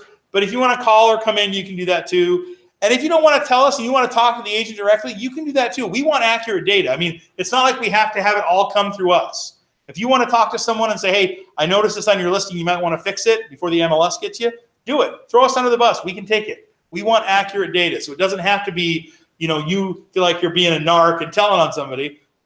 And if you did use the correction button, we don't tell them who it was. It's all anonymous because we want accurate data. So don't feel like you're going to get in trouble if you tell us who did it. And I will tell you, I've had agents ask me, so who turned me in? We don't tell them. We're not going to tell them that. So questions, comments, concerns about any of the stuff we've talked about? Yeah. Well, we have to talk about That's all right. on mapping. Uh-huh. There's a lot of times when the agents don't even bother to check if they're mapped correctly and they're in like a wrong county. That's true. And right now, the maps aren't required. It just in the last month or two, they switched to Google Maps.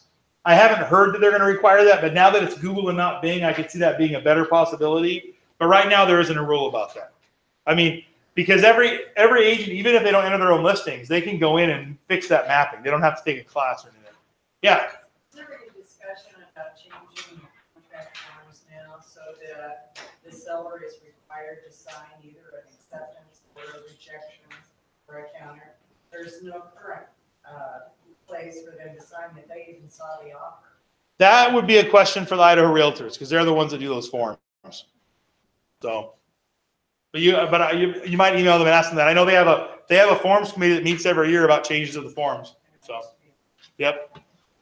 Last thing is, if you didn't come in on the MLS side over here, make sure that you go out that side because that's where the sign-in sheet is. I didn't mention this earlier. Everyone's got to take this class every 2 years. You are set for this year. You won't have to complete this again until 2020.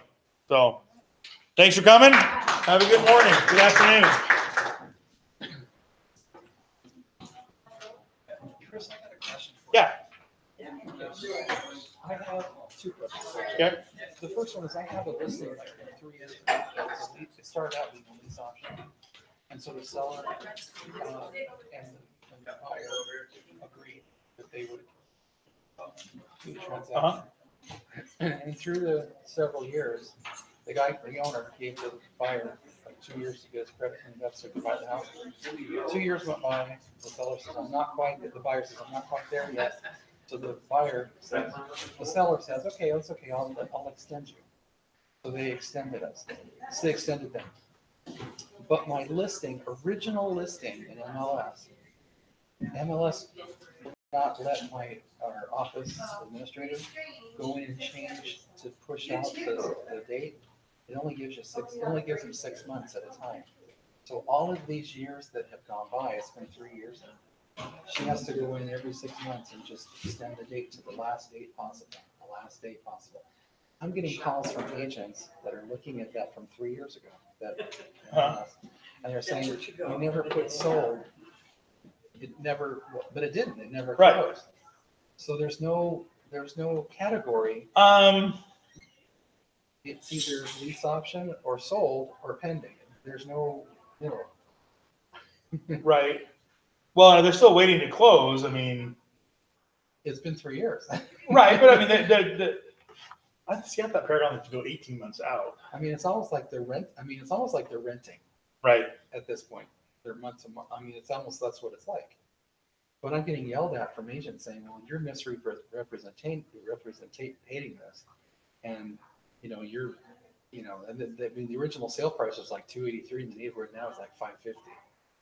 And but those people that are phone dialing, trying to get the listings, right? They're trying to get information on this guy, the owner, so they could list this house at $283. Yeah. And the guy says, "I'm tired of this. Take all of my information out of the MLS." I said, "Well," and I called, and I think I did talk to somebody high up, and I may have even talked to you, and you said somebody said, "Okay, we'll take out all the personal information," because they were contacting the owner directly. Because in my original listing, it had call in the agent remarks. It said call Mark for the appointment, whatever. And then I had the owner's cell phone number in Washington. And so they went back all the way back to the very, very first time that I listed the house, because it said Mark Sherman for every time we listed it. And they got that guy's phone number, and they hounded the crap out of him. So he said, take everything out. Well, then she says, well, I can't take all your listings out. But they can go in and take all his information But they out. took out his phone number Yeah. and his name, and they left my information. I don't care, because I'll answer the phone calls. But when I got yelled at from agents, like just recently, like the last 3 months, 4 months, they said, well, you're misrepresenting, and we're going to report you. That's unethical to do that. It's either sold, or it's this, or it's that. I said, well, there's no category. So Well, I mean, but technically they can keep extending the closing if they want to. I mean, keep doing that. There's no. yeah, but if we don't extend the closing, we get fined, right? My broker Right. gets fined. So who? Goes Well, but I mean, but like the buyer and the seller, are they anticipating closing, or they're not going to close anymore? And now it's going to be owner carry, and they're just going to pay the guy. Right now, it's almost like it's just month to month. See, I have no way to know, because I'm out of it. I'm totally out of the communication now. For the last year and a half, nothing's gone through me. They've been dealing direct. So what I would say is talk to the seller and see if they change that, instead of doing like waiting to close, if they're doing this month to month like owner carry type thing. And if he'll verify for that, you could go in and close it and say it was owner carry. Okay. I mean, because if that's what they're doing, even if that's technically not what they started at, if that's what they've Right. kind of come to an arrangement on, Can I just cancel the listing? you can do that too. I mean, if canceling it just means the listing agreement is canceled. So if the seller and the buyer have their own agreement that's separated from you, then you can do that too. Okay, so I can just go. But what I would say is make sure that just notify the seller that they're notified that it's happening, so that if there's ever a question, there's paperwork somewhere that says the seller Right.